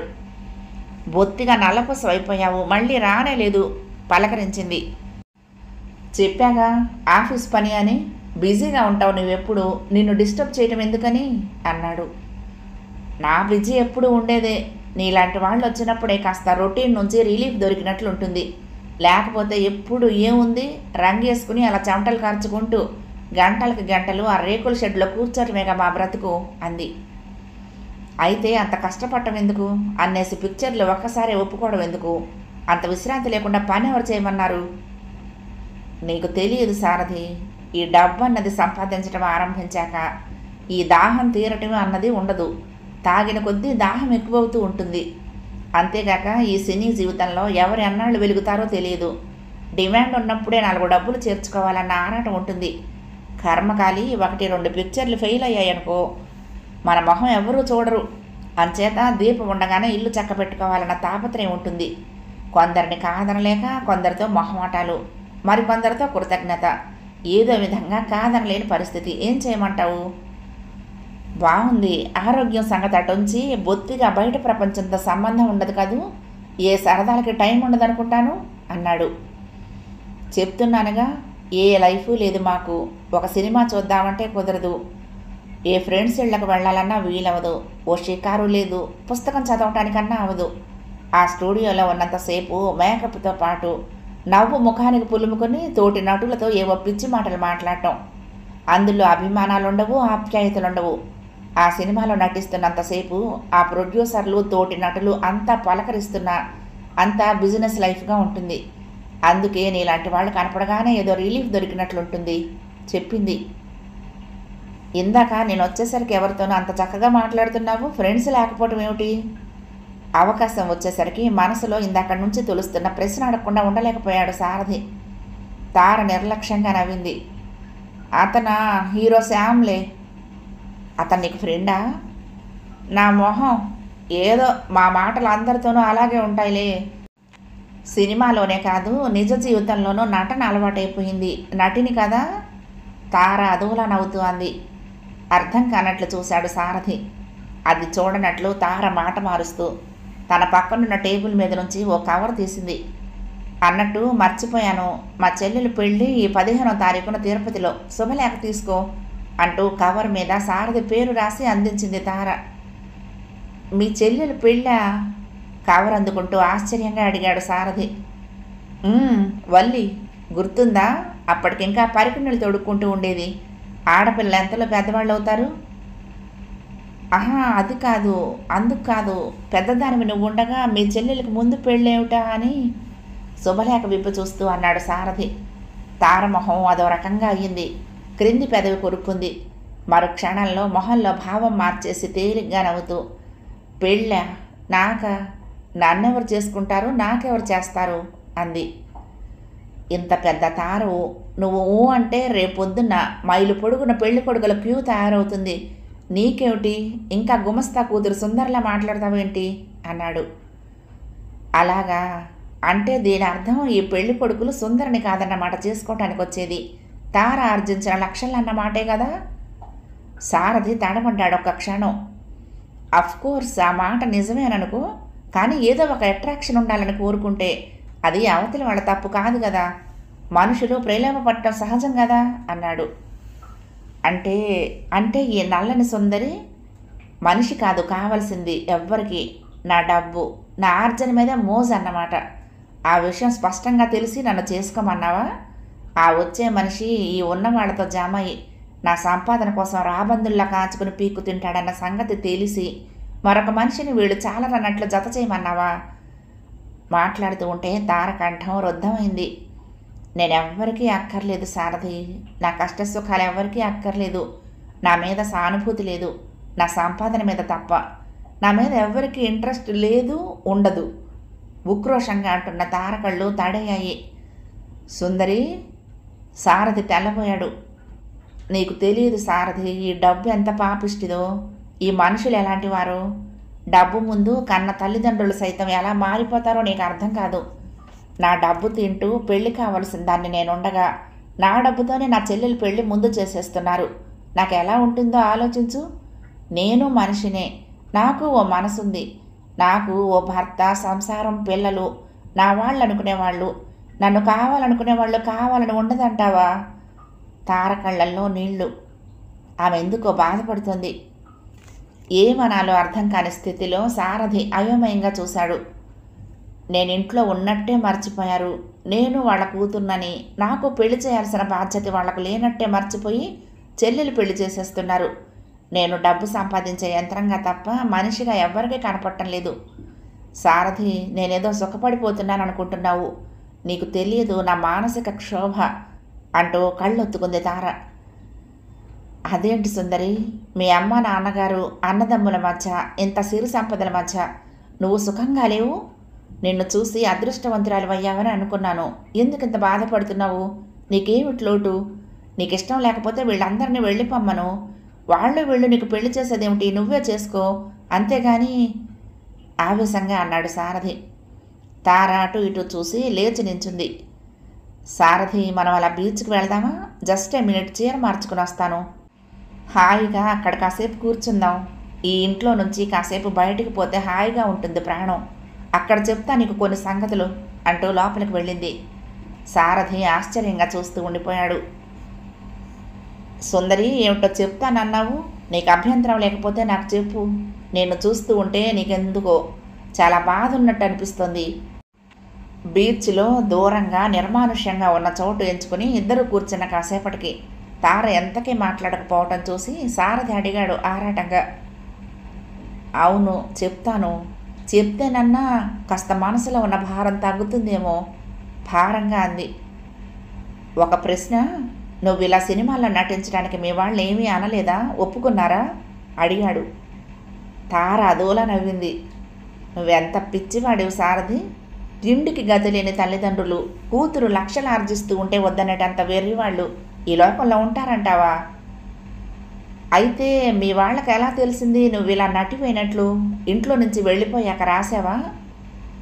లేదు, నేను ఎక్స్ట్రాగా బ్రతికినన్నాళ్ళు నా సంగతి ఎవరికీ తెలియదు, నేను రాయలేదు. కానీ నా మొదటి సినిమా అయ్యాక, డబ్బు చేతిలో పడ్డాక ఏదీ లేక గిలగిల్లాడే నా వాళ్ళ దీనావస్థ కళ్ళ ముందు కదిలింది. నేను ఇక్కడ రాజభోగాలు అనుభవిస్తూ ఉంటే వాళ్ళక్కడ ప్రతి పూట తిండికి తడుముకునే దుస్థితిలో ఉండటం తలుచుకుంటే కూతురిగా నా తల్లిదండ్రుల్ని ఆదుకోవటం నా ధర్మం అనిపించింది. ఓ 2000 పంపిస్తూ నా గురించి రాశాను. అదే నేను చేసిన పొరపాటు. డబ్బు అందిన మర్నాడు నాన్నగారు బయలుదేరి వచ్చేశారు. ఆడముండలు నా ప్రాణం తీయటానికే పుట్టారు, చావనైనా చావరు అంటూ రోజు శాపనార్థాలు పెట్టే ఆయనకు నా మీద ప్రేమ పొంగి పొర్లింది. ఎన్నాళ్ళు నా యోగక్షేమాలు రాయనందుకు తిట్టారు. నన్ను కావలించుకుని కన్నీళ్లు పెట్టుకున్నారు. అమ్మ నా మీద బెంగ పెట్టేసుకుందన్నారు. నన్ను చూడాలని అందరూ పలవరిస్తున్నారట. ఇంట్లో ఎవరికీ నిద్రాహారాలు లేవుట.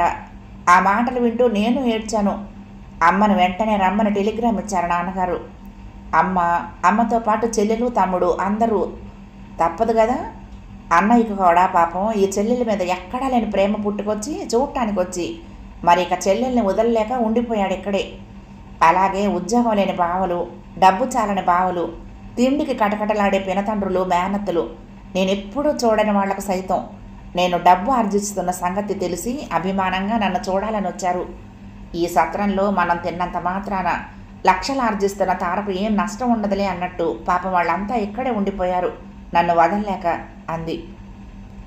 అదేంటి, నువ్వెలా ఊరుకున్నావు? నీ తల్లిదండ్రులంటే అర్థం ఉంది కానీ అక్కలు, అన్నలు, మిగిలిన వాళ్ళు ఎందరిని భరిస్తున్నావా? భరించక ఏం చేయమంటావు? ముందులో నేను బీదరికము కష్టాలు అనుభవించిన దాన్ని కనుక వాళ్ళ కష్టాలకు జాలిపడ్డాను. ఎంత ఆర్జిస్తున్నాను, నేనొక్కతిని ఈ డబ్బు ఏం చేసుకుంటాను? లేని నా వాళ్ళని ఆదుకుంటే నా సంపద ఏమీ తరగదు కదా అనుకున్నాను. తర్వాత ఇంతమందిని ఆదుకుంటున్నాను అన్న తృప్తి కొన్నాళ్ళు పడ్డాను. వాళ్ళందరి చేత మంచిదాన్ని అనిపించుకోవటం, నేనేదో చాలా గొప్ప పని చేస్తున్నానన్న గర్వము, స్వార్థము నన్ను వశపరుచుకున్నాయి. కానీ నా జాలిని, సానుభూతిని, నా సహాయాన్ని ఇలా దుర్వినియోగం చేసి తిన్న ఇంటికే వాసాలు లెక్క పెట్టేవాళ్లుగా మారతారని, నా డబ్బు తింటున్న విశ్వాసం, కృతజ్ఞత లేని కృతజ్ఞులుగా తయారవుతారని ఎలా అనుకుంటాను? ఆవేశంగా అంది తార. అమ్మ నాన్నగారు వస్తూనే ఇంటి అజమాయిషి తీసుకున్నారు. నాకు టైం లేదు, చూసుకునే చాకచక్యం లేదు కనుక అంతా అమ్మా నాన్నల మీద వదిలేశాను. అన్నయ్య వస్తూనే, అమ్మలు ఇంత పిచ్చిదానివి ఎలా బ్రతుకుతావు, నీకేం తెలియదు అంటూ నా బిజినెస్ వ్యవహారాలు చేతిలోకి తీసుకున్నాడు. నిజంగానే నేను చదువురాని దాన్ని, వ్యవహార దక్షత తెలియని దాన్ని. డబ్బిచ్చి ఎవడో సెక్రటరీని పెట్టుకునే కంటే నా అన్నయ్య, నా ఆప్తుడు నా వ్యవహారాలు చూడటం అదృష్టం అనుకున్నాను. ఆనాటి నుంచి అన్నయ్య నా కేర్ టేకర్, సెక్రటరీ వగైరాలు. ప్రొడ్యూసర్లతో లావాదేవీలు, ఇన్కమ్ ట్యాక్స్లు, ఆఖరికి ప్రొడ్యూసర్ల కథలు వినడం దగ్గర నుంచి అన్నీ అన్నయ్యే చేసేవాడు. ఎక్కడ సంతకం పెట్టమంటే ఆ అగ్రిమెంట్ మీద సంతకం పెట్టడం, అన్నయ్య కాల్ షీట్లు ఇచ్చిన వాళ్ళ షూటింగులకు ఎక్కడికి తీసుకువెళ్తే అక్కడికి వెళ్ళి నా పాత్ర నటించడం వరకే నా వంతు. మొదట్లో బాధరబంది ఏం లేకుండా హాయిగా బాగానే ఉన్నట్టు అనిపించింది. తర్వాత కానీ అన్నయ్య చేతిలో నేను ఎంత కీలుబొమ్మనయ్యింది తెలిసి రాలేదు. అన్నయ్యకు రోజు రోజుకి నా సంపాదన మీద వ్యామోహం పెరిగిపోయింది. వచ్చిన ప్రతి పిక్చర్ ఒప్పుకునేవాడు. కొన్ని కథలు నాకు మరీ బొత్తిగా నచ్చక వదిలేయమంటే నీకు తెలియదమ్మా, దీపం ఉండగానే ఇల్లు చక్కబెట్టుకోవాలి. కథ బాగుందో లేదో నీకెందుకు? నీకు కావలసిన డబ్బు వాళ్ళు ఇస్తున్నారా లేదా అన్నదే ముఖ్యం. కథ బాగోలేకపోతే నష్టపోయేది వాళ్లేగా, వాళ్ళకి ఆ మాత్రం తెలీదు అనేవాడు. ఏమనాలో తెలియక ఊరుకునేదాన్ని. ఓసారి ఓ సినీ పత్రికలో ఫలానా తార రేటు చాలా పెంచింది అన్న వార్త చదివే వరకు అసలు నా రేటు ఎంతో, అన్నయ్య ఇప్పుడు వసూలు చేస్తున్నది ఎంతో అన్న కుతూహలంతో అన్నయ్యను అడిగాను. నువ్వు ఉత్త పిచ్చిదానివే అమ్ముడు, డిమాండ్ ఉండగానే 4 డబ్బులు రాబట్టుకోవాలి. ఎవడి కోసం ఇస్తారు? నీవంటే ఏంటనుకున్నావు? అసలు నీకెందుకు ఈ గొడవలన్నీ? ఆ తంటాలన్నీ పట్టడానికి నేనున్నానుగా అన్నాడే గాని ఎంతో చెప్పలేదు. మరిక నేనేమనే సందేహం లేదు. అన్నయ్య డబ్బు ఆశతో వచ్చిన ప్రతి పిక్చరు ఒప్పేసుకుంటూ ఉంటే రోజుకి 3 కాల్ షీట్లు పనిచేస్తూ విశ్రాంతి అన్నది లేక నలిగిపోయేదాన్ని. అన్నేసి పిక్చర్లు ఒప్పుకోవద్దని అన్నయ్యకు చెప్పాలంటే భయం వేసేది. ఇంకా నేను పాత సుందరిలాగే ఇంట్లో అన్నయ్య ఉంటే గడగడలాడేదాన్ని. ఈ ఇంట్లో సంపాదిస్తున్నది నేనని, ఈ ఆర్జిస్తున్న లక్షలన్నీ నావని, ఇంట్లో వాళ్ళంతా నా దయాధర్మం మీద బ్రతకాల్సిన వాళ్ళు కానీ వాళ్లకు నేను భయపడాల్సిన దాన్ని కానని కూడా తెలుసుకోలేనంత అదో రకం అమాయకంగా ఉండేదాన్ని మొదట్లో. నేను అలసిపోయి ఇంటికొచ్చి ఏ పక్క మీద వాలిపోయేదాన్ని. ఇంట్లో వాళ్ళంతా చుట్టూ చేరేవారు మొదట్లో. ఒకళ్ళు మంచినీళ్ళిచ్చి, మరొకరు చెమటొత్తి, మరొకరు కాఫీ తెచ్చి నా మీద అభిమానం కురిపించేవాళ్ళు. ఏమిటండి మీరు మరీ బొత్తిగా సుందరి ఆరోగ్యం గురించి పట్టించుకోకుండా అన్నేసి సినిమాలు ఒప్పేసుకుంటే ఎలా అండి అంటూ వదిన అన్నయ్యను సన్నసన్నగా మందలించేది. ఒరే, నీకు అసలు బుద్ధి లేదురా. అన్ని సినిమాలైతే దాని ఆరోగ్యం ఏమవుతుంది అనుకున్నావు? దాని ఆరోగ్యం ముఖ్యమా, డబ్బు ముఖ్యమా నీకు అంటూ నాన్న అన్నయ్యను మందలించేవాళ్ళు. అయ్యో, పిల్ల తోటకూర కాడలాగా వాడిపోతుంది, మీ డబ్బాసి దాన్ని చంపేస్తావేమిట్రా అంటూ అమ్మ ఆదుర్దా పడేది. అన్నయ్య తప్పు చేసిన వాడిలా తలదించుకుని, నేనేం చెయ్యను, మా తారకు టైం లేదు మొర్రో అన్న వాళ్ళు వినిపించుకోరు. పిక్చర్ ఒప్పుకుంటే చాలంటారు ముందు, తర్వాత కాల్ షీట్లు ఇచ్చే వరకు వెంట తిరుగుతారు. నేనేం చేయను, నాకు మన సుందు కంటే డబ్బు ముఖ్యమా ఏంటి అంటాడు అన్నయ్య. అంతా నా చుట్టూ చేరి ఇలా మాట్లాడుతూ ఉంటే నా మీద వాళ్లకున్న అభిమానానికి, వాళ్ళందరికీ నా పట్ల ఉన్న శ్రద్ధాశక్తులకి మురిసిపోయేదాన్ని. లోపల నా వాళ్ళందరికీ నా మీద ఉన్న ప్రేమకు గర్వించేదాన్ని. కానీ వాళ్ళందరూ చూపించే శ్రద్ధాశక్తులు నా మీద కాదని, నేను సంపాదించే డబ్బు మీద అన్న సంగతి చాలా రోజులకు కానీ తెలుసుకోలేకపోయాను. ఇంట్లో మొదట్లో అమ్మ ఇది తిను, అది తిను, ఆ పాలు తాగు, ఈ పళ్ళు తిను అంటూ ఉంటే అమ్మ ప్రేమకు పొంగిపోయేదాన్ని తప్ప, అది ఎంత మేత పెడితే ఆవు అంత బాగా పాలిస్తుందన్న ఆరాటమని, నా ఆరోగ్యం మీద వాళ్ళందరి భవిష్యత్తు సుఖశాంతులు ఆధారపడి ఉన్నాయన్నది తర్వాత అర్థమైంది. బాధగా అంది. మరి మీ వాళ్ళందరూ మారిపోయారని నిన్ను మోసం చేస్తున్నారన్నది ఎలా తెలుసుకున్నావు? కుతూహలంగా వింటున్న సారథి మధ్యలో అడిగాడు. ఎలా ఏమిటి? ఎంత అమాయకులైనా కొన్నాళ్ళు కన్నా గ్రహించలేరా? 1-2 ఏళ్ళు అమాయకంగా ఉన్న నేను నలుగురు మధ్య తిరుగుతూ 4 చదువుతూ కాస్త లోక జ్ఞానం అలవరుచుకున్నాను. ఈ ఇంట్లో అందరూ ఎవరికి వారు నన్ను మంచి చేసుకోవటానికి నా మీద ప్రేమ నటిస్తూ తానొక్కరే నాకు నిజమైన శ్రేయోభిలాషలు అన్నట్టుగా మాట్లాడుతూ మిగతా అందరూ ఇంట్లో చేరి నన్ను ఎలా అమాయకురాలు చేసి దోచుకుంటున్నారో, ఆటలాడిస్తున్నారో చెప్తూ ఉండేవారు. మొదట్లో ఎవరేది చెప్తే అది నమ్మేస్తూ ఉండేదాన్ని. కానీ ఆఖరికి అందరి మాటలు వింటే అంతా తోడు దొంగలేనని, నా మీద నిజమైన అభిమానం ఎవరికీ లేదని, నేను పచ్చగా ఉండగానే ఎవరి గొడవలు వాళ్ళు నా డబ్బుతో చక్కదిద్దుకుంటున్నారని బాధపడింది. వాళ్లల్లో వాళ్లకు పడకపోయినా నన్ను వంచడంలో మాత్రం అంతా ఒకటేనని తెలుసుకున్నాను. ఆఖరికి అమ్మా నాన్న కూడా అందరితో పాటు కలిసిపోయి నేను వాళ్ళ కూతుర్నన్న మాట మరిచి నన్ను డబ్బు సంపాదించే యంత్రంగా, ఆ డబ్బు వాళ్ళంతా ఖర్చు పెట్టుకోవడం వాళ్ళ హక్కు అన్నట్లు ప్రవర్తించేవారు. కనీసం అమ్మకైనా నా పట్ల శ్రద్ధాశక్తులు లేవని, నాకేం కావాలో కూడా చూసే అభిమానం లేకపోయింది. మొదట్లో కాస్త శ్రద్ధ కనపరిచే అందరూ రాను రాను సంపాదించకేం చేస్తుంది అన్న ధోరణిలో నన్ను గురించి పట్టించుకోవటం మానేశారు.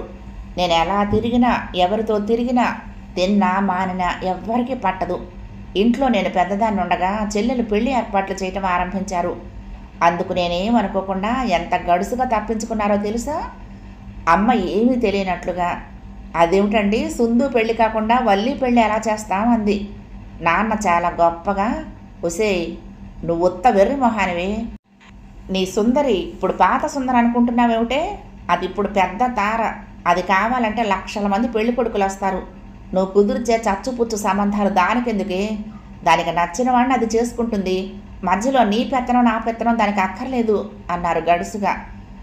ఎంతైనా ఆడదాన్ని, నాకు పెళ్లి చేయండి అని నోరు విప్పి చెప్పలేను కదా. అలాంటి స్థితిలో వాళ్ళని ఏమనగలను? ఆ విషయమే కాదు, ఏదన్నా సరే ఇలాగే గడుసుగా వాళ్ళల్లో వాళ్ళు అనుకున్నట్లుగా అంటూ నా మీద ప్రేమ కురిపిస్తూ మాట్లాడతారు అందరూ. బజార్లకు వెళ్ళి ఎవరికి కావలసిన చీరలు వాళ్ళు కొనుక్కుంటారు. నాకు బజార్కి వెళ్ళే తీరిక ఉండేది కాదు, వీలు ఉండేది కాదు. నాకేమీ తేలేదేమంటే, అయ్యో పెద్ద తారవి, నీకు మేము తెస్తే నచ్చుతాయా అంటూ తప్పించుకునేవారు. అన్ని విషయాల్లోనూ అంతే. ఇంట్లో శుభ్రంగా చీరలు కట్టుకు సింగారించుకోవటం, రేడియోలు వింటూ పేకాటలు ఆడుకుంటూ సరదాగా కాలక్షేపం చేయటం వాళ్ళ పని. వాళ్ళందరి కోసం రాత్రింబగళ్ళు చెమట వచ్చి సంపాదించడం నా పని. ఒక్కోసారి నాకు ఉక్రోషం కోపం వచ్చేది, కానీ ఎవరి మీద చూపాలో తెలిసేది కాదు. పైకి అంతా ఎంతో ప్రేమగా నటిస్తూ మాట్లాడే వాళ్లను గట్టిగా ఏమీ అనలేకపోయేదాన్ని. పోనీ ఇదంతా సరే, వీళ్ళందరూ నాలాగే బీదరికం అనుభవించిన వారు. చీరలు నగలు మోజు పడుతున్నారు. ఇన్నాళ్లకు నా వాళ్ళందరూ నా వల్ల సుఖంగా బ్రతుకుతున్నారులే అని గర్వపడేదాన్ని. ఇంతమందిని ఆదుకుంటున్నానన్న సంతృప్తి పడేదాన్ని. కానీ నా డబ్బు తింటున్న ఎందరిలో ఏ ఒక్కరికి కూడా ఆ కృతజ్ఞత లేదు, విశ్వాసం లేదు అన్నదే నా బాధ. అంతలా నమ్మిన అన్నయ్య నా డబ్బంతా మాయం చేస్తున్నాడన్న నిజం కూడా ఎంతకాలమో గ్రహించలేకపోయాను సారథి. ఇంత పెద్ద తారను, ఇంత డిమాండ్ ఉన్న నటిని. నా బ్యాంకు బ్యాలెన్స్ ఎంతో తెలుసా? సారథి కుతూహలంగా చెప్పమన్నట్లు చూశాడు. 12,000 సారథి అంది తార. సారథి ఆశ్చర్యంగా, 12,000? ఇంతేనా? ₹1,00,000 రేటు నటివి, 4-5 ఏళ్లుగా నువ్వు లేని పిక్చరే లేదు, ఇంతేనా నీ దగ్గరున్న డబ్బు అన్నాడు. అదేగా నా బాధ. అన్నయ్య ఏం చేస్తున్నాడో మొదట్లో తెలిసేది కాదు. ఆ తర్వాత ఇంట్లో అందరూ ఒకరి మీద ఒకరు చెప్పే నేరాలను బట్టి అన్నయ్య సగానికి సగం డబ్బు సంగ్రహిస్తున్నాడని, ఇంట్లో ఇంకెవరూ నోరెత్తకుండా అందరికీ తలా కాస్త పారేస్తున్నాడని అర్థమైంది. అసలు ప్రొడ్యూసర్ల దగ్గర అగ్రిమెంట్లో పుచ్చుకునే దానిలో సగం రాయించి మిగతాది బ్లాక్లో తీసుకుంటున్నాడన్నది. ఆ తీసుకుంటున్నదంతా తను దాస్తున్నాడని ఇంట్లో వాళ్ళు చెప్పే వరకు నాకు అర్థం కాలేదు. అర్థమయ్యాక ఒకరోజు అన్నయ్యను అడగాలనుకుని కాస్త బెదురుగానే పిక్చర్కు ఎంత పుచ్చుకుంటున్నావని, మిగుళ్ళు తగుళ్ళు ఎంత ఉంటుందో చెప్పు అని అడిగాను. దానికి అన్నయ్య తనకేదో పెద్ద అవమానం జరిగిపోయినట్టు మొహం ఎర్రపరుచుకుని, ఎందుకు అలా అడుగుతున్నావు? నీ డబ్బు నేనేమన్నా తినేస్తున్నాను అనుకున్నావా? అసలు అకౌంట్స్ అడగాల్సిన అవసరం నీకేం వచ్చింది? నీకు అసలు లెక్కలు చూడాలన్న అనుమానం ఎందుకు వచ్చింది అంటూ కోపంతో గట్టిగా అరవటం మొదలుపెట్టాడు. నేను బిక్క చచ్చిపోయాను. ఇంట్లో అంతా చుట్టూ చేరి ఏమిటి ఏమిటి అని అడిగారు. నాకు తెలుసునే, ఏదో ఒకరోజు నువ్వు ఇలా అడుగుతావని. అన్నయ్యని నీ క్షేమం కోరి నేను చేసేదంతా మర్చిపోయి వీళ్ళ మాటలు వాళ్ళ మాటలు విని నన్ను అడుగుతావని నాకు తెలుసు. రాత్రింబగళ్ళు గుమస్తా గాడిలా నీ లెక్కలు రాసి నీ వెంట స్టూడియోలు ఎమ్మడ తిరిగి వాళ్ళని వీళ్ళని పట్టుకొని నీకు రావలసినవన్నీ వసూలు చేసి గాడిద చాకరీ చేస్తే ఆఖరికి ఈరోజు నన్ను లెక్కలు చూపమనేదాకా వస్తావని తెలుసు. అందుకే ముందే జాగ్రత్త పడ్డాను. ఇదిగో చూసుకో లెక్కలు, ప్రతి దమ్మిడీ రాశాను అంటూ విసవిసా వెళ్ళి ఇంతింత లావు పుస్తకాలు తెచ్చి పడేశాడు. నాన్న అమ్మ అంతా అన్నయ్య పక్షం చేరి, ఏమిటమ్మా వాడు నీకు అన్నయ్య, నీ మంచి కోసం వాడంత కష్టపడుతున్నాడు, వాణ్ణి అనుమానిస్తున్నావా అంటూ మెత్తమెత్తగా మందలించడం మొదలుపెట్టారు. అంతా తాలో మాట అన్నారు. ఇంత గొడవ జరుగుతుందని ఎదురు చూడని నేను అంతా నా తప్పే అన్నట్లు వాళ్ళు మాట్లాడుతూ ఉంటే బెదిరిపోయాను. మీరూరుకోండి నాన్న, నాకెందుకు ఈ అనవసర ప్రయాస? దాని డబ్బు దాని లెక్కలు అవి అదే చూసుకుంటుందిలే, మనం తినేస్తున్నామన్న అనుమానం దానికి వచ్చింది అంటూ అన్నయ్య బెంకంగా మాట్లాడాడు. అదేమిట్రా, అదేదో మామూలుగా అడిగిన దానికి ఎంత గొడవ చేస్తావు? దానికి తెలియదా ఏమిటి నీ సంగతి?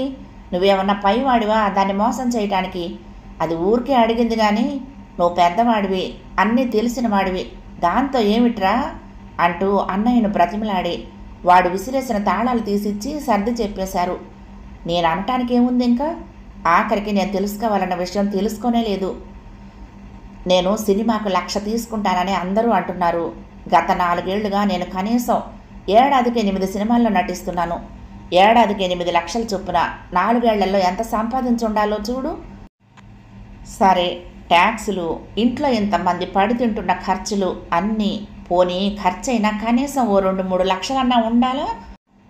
ఈ ఇల్లు, నా ఒంటినున్న నగలు మాత్రమే నాకు మిగిలాయి ఇప్పటికీ. మిగతా డబ్బంతా ఏమైందో దేవుడికి ఎరుక. బావలు ఏదో బిజినెస్ అంటూ డబ్బు పట్టుకెళ్లారట. అన్నయ్య నేనేమీ అనకుండానే ముందరి కాళ్ళకు బంధంలా ఇంటి ఖర్చులు నేను వినేట్టు ఏకరవ పెడుతూ ఉంటాడు. వచ్చిన దానిలో సగం ఇన్కమ్ ట్యాక్స్కే పోతుందని వల్లిస్తాడు. ఇంట్లో ప్రతి వాళ్ళు ఎంతెంత దుబారా చేస్తున్నారో చెప్తూ ఉంటాడు. అన్నీ చెప్తూ ఇంత సంపాదిస్తే మాత్రమే ఎంత చెట్టుకు అంత గాలి, స్టేటస్ మెయింటైన్ చేయాలి కదా అంటూ ఆఖరికి బ్యాంకులో 12,000 ఉందన్నాడు మొన్న చెప్పింది. ఘోరం! ఇంత మోసాన్ని ఎలా సహిస్తున్నావు? ఇంత అమాయకులు ఎక్కడన్నా ఉంటారా సుందరి? వీళ్ళందరికీ నువ్వు భయపడటం ఏంటి? గట్టిగా దబాయించి ఎందుకు అడగవు? ఎదురు చెప్పిన వాళ్ళని ఇంట్లో నుంచి పొమ్మను అన్నాడు సారథి ఆవేశంగా. నా బలహీనత అదే సారథి. అందరూ నన్ను మోసం చేస్తున్నారని తెలిసినా ఎవరిని గట్టిగా ఏం అనలేను. పైకి మంచిగా నాతో ఎంతో ఆప్యాయంగా మాట్లాడేవాళ్లను ఎవరి నేరం ఏమిటో స్పష్టంగా తెలియని నేను ఎవరి మీద ఏ నింద వెయ్యను అంది సుందరి భారంగా. లాభం లేదు సుందరిని. వీళ్ళందరి రోగం కుదర్చాలంటే నువ్వు వెంటనే పెళ్లి చేసుకోవాలి. ఆ వచ్చే భర్త గట్టివాడై పెత్తనం చేతుల్లోకి తీసుకుని వీళ్ళందరి పని పట్టించాలి. అంతవరకు నువ్వేం చేయలేవనుకుంటాను అన్నాడు సారథి. అది జరుగుతుందా సారథి? ఎందుకు జరగదు? నువ్వు కావాలంటే అది కష్టం కాదు. నీకు అర్థం కాదు నా బాధ సారథి. చెప్పాక ఆ మనిషి నా డబ్బును చూసి వచ్చేవాడైతే నా బాధలు మరింత ఎక్కువ అవుతాయి. అతను వీళ్ళందరిలాగే నన్ను జలగలా పీడిస్తాడేమోనని నా భయం. అయితే ఇలా బాధపడుతూనే ఉంటావా? వీళ్ళందరినీ ఇలా భరిస్తూనే ఉంటావా? మరేం చెయ్యను. నన్ను కోరే మనిషి వచ్చే వరకు ఇంతమందిని పోషిస్తున్నానన్న తృప్తితో బ్రతుకుతూ ఉంటాను. ఇంట్లోంచి వీళ్ళందరినీ పంపించి ఒంటరిగా ఉండే కంటే ఈ తృప్తే నయం అనిపిస్తూ ఉంటుంది ఒక్కోసారి. ఎవ్వరూ లేని నాకు ఈ డబ్బుండి మాత్రం ఏం చేస్తుంది? డబ్బంతా తిన్నని. నాకు కావలసింది ఇంత అభిమానం, ఆదరణ. అవే నాకు దొరకనివయ్యాయి అన్నదే నా బాధ. విచలిత కంఠంతో అంతా చెప్పి గాఢంగా నిట్టూర్చింది తార.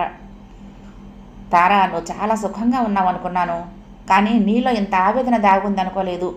చేతులారా బాధని నెత్తి మీద రుద్దుకుంటున్నా నీకు సానుభూతి చూపటం కంటే ఎవరేం చేయగలరు అన్నాడు. ఎవరు చేసేది మాత్రం ఏముంది? ఏమిటో నా గమ్యం ఏమిటో, నేనేం చెయ్యాలో నాకే తోచటం లేదు. సరే, ఎంత చెప్పినా నువ్వు చేయగలిగింది ఏముంది? పరిస్థితుల్ని ఎదురీతగలిగే గుండె నింపరం నాకు రానంత వరకు ఇలా బాధపడుతూనే ఉంటాను. సరే వెళ్దాం పద, చాలా ఆలస్యమైంది. తార లేచి నుంచుని అంది. Happy birthday to you, happy birthday to you Tara. ఏకకంఠంతో అందరూ తారని అభినందిస్తూ చప్పట్లు చరిచారు. ఆ రోజు తార పుట్టినరోజు. ఆమె గార్డెన్లో సాయంత్రం బ్రహ్మాండమైన పార్టీ జరుగుతోంది. ప్రొడ్యూసర్లు, డైరెక్టర్లు, తోటి నటీనటులు, పాత సినిమా మనుషులు, పాత్రికేయులు అందరూ సినీ ప్రపంచానికి సంబంధించిన వారే. గార్డెన్లో టేబుళ్లు పరిచి కుర్చీలు వేశారు.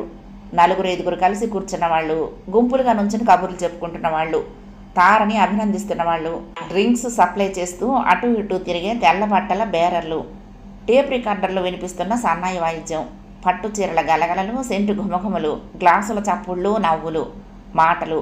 వాతావరణం అంతా అట్టహాసంగా ఉంది. గార్డెన్లో చెట్ల నిండా రంగురంగుల బెలూన్లు, రంగురంగుల బల్బులు కట్టారు. అందరి మధ్య ఒంటరిగా ఓ టేబుల్ ముందు కూర్చున్న సారథి చాలా ఒంటరిగా ఫీల్ అవుతూ కొత్తగా బిడియంగా ఆకువడిగా కూర్చున్నాడు, కూల్ డ్రింక్ తాగుతూ. అందరూ సినిమా లోకానికి సంబంధించిన మనుషులు. తనొక్కడే అందరి మధ్య అతకనట్లు చాలా మామూలుగా చాలా తక్కువ మనిషిలా కూర్చోవటం అదోలా అనిపించింది సారథికి. అందుకే అసలు రాకూడదనుకున్నాడు. రాననే అన్నాడు తార ఫోన్ చేసి పిలిచినప్పుడు. ఏమిటి రావు? అదేమిటి అంది తార ఫోన్లో ఆశ్చర్యంగా. క్షమించు సుందరి, నేనెందుకు లేదు. మీ సినిమా వాళ్ళందరూ వస్తారు కాబోలు. నాకెవరూ తెలియదు, నేనెవరికీ తెలియదు. నాకు మొహమాటంగా ఉంటుంది. కావలిస్తే ఉదయం వచ్చి నీకు గ్రీటింగ్స్ చెప్పేసి వెళ్ళిపోతా అన్నాడు. ఆహా, అదేం కుదరదు. ఎవరూ తెలియకపోతే నీకే? నేను తెలియనా? నేను లేనా? నువ్వు రాకపోతే నేను చాలా బాధపడతాను. వాళ్ళందరినీ పిలవటం, వాళ్ళందరూ రావటం వెళ్ళటం అన్నదంతా ఓ ఫార్మాలిటీ. నేను మనస్ఫూర్తిగా రమ్మని పిలుస్తుంది నిన్నొక్కడనే, తెలిసినా? తక్కినందరికీ కార్డ్స్ వెళ్ళాయి. ప్రత్యేకం ఫోన్ చేసి నేను పిలుస్తుంది నిన్నే అంది.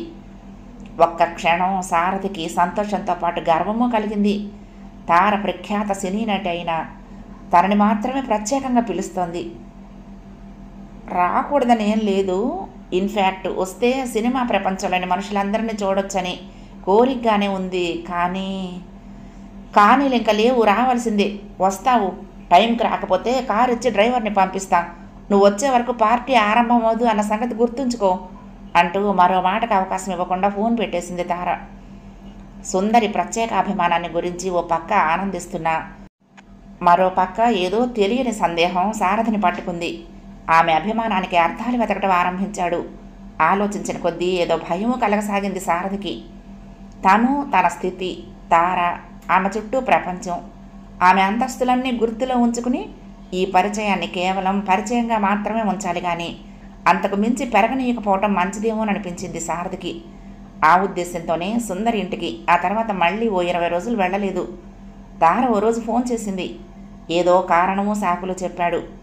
అలా ఓ వారం గడిచాక ఓ రోజు ఉదయం షూటింగ్కు వెళ్లే ముందు తార సారథి రూమ్కి వచ్చేసింది. అర్ధాంతరంగా హఠాత్తుగా పెద్ద కారులో ప్రఖ్యాత నటీమణి బ్రహ్మచారి ఒంటరి అయిన తన కొట్టులాంటి గదికి రావడంతో సారథి కంగారు పడిపోయాడు. ఇదేంటి ఇలా వచ్చావు అంటూ ఉన్న ఒక్క కుర్చీలో కూర్చోబెడుతూ సుందరిని ఆరాటంగా అడిగాడు. తమరి దర్శనం కాకపోతే మరేం చేస్తాను రాక. మహమ్మద్ రాకపోతే మౌంటైనే వెళ్ళిందట అక్కడికి. అలా తమరు బెట్టు చేస్తున్నారు కదా, నేను రాకేం చేస్తాను? బొంగ పెట్టి అంది తార. అది కాదు సుందరి. ఏది కాదు? నువ్వెందుకు రావటం లేదో చెప్పు ముందు. ఎందుకు నన్ను అవాయిడ్ చేస్తున్నావు? హర్ట్ అయినట్టుగా ఆమె గొంతు చెప్పింది. సారథి జవాబు చెప్పలేనట్లు చూపులు బారల్చుకుని తలదించుకున్నాడు. నిజంగా సారథి, నీ కంపెనీలోనే నేను కాస్త హాయిగా ప్రశాంతంగా ఫీల్ అవుతున్నాను. తక్కిన వాళ్ళందరి ముందు ఆ లైఫ్ ఏదో ఆర్టిఫిషియల్గా అనిపిస్తుంది. ఎందుకో ఈ మధ్య మరీ దిగులుగా ఉంటుంది, లోన్లీగా ఫీల్ అవుతున్నాను.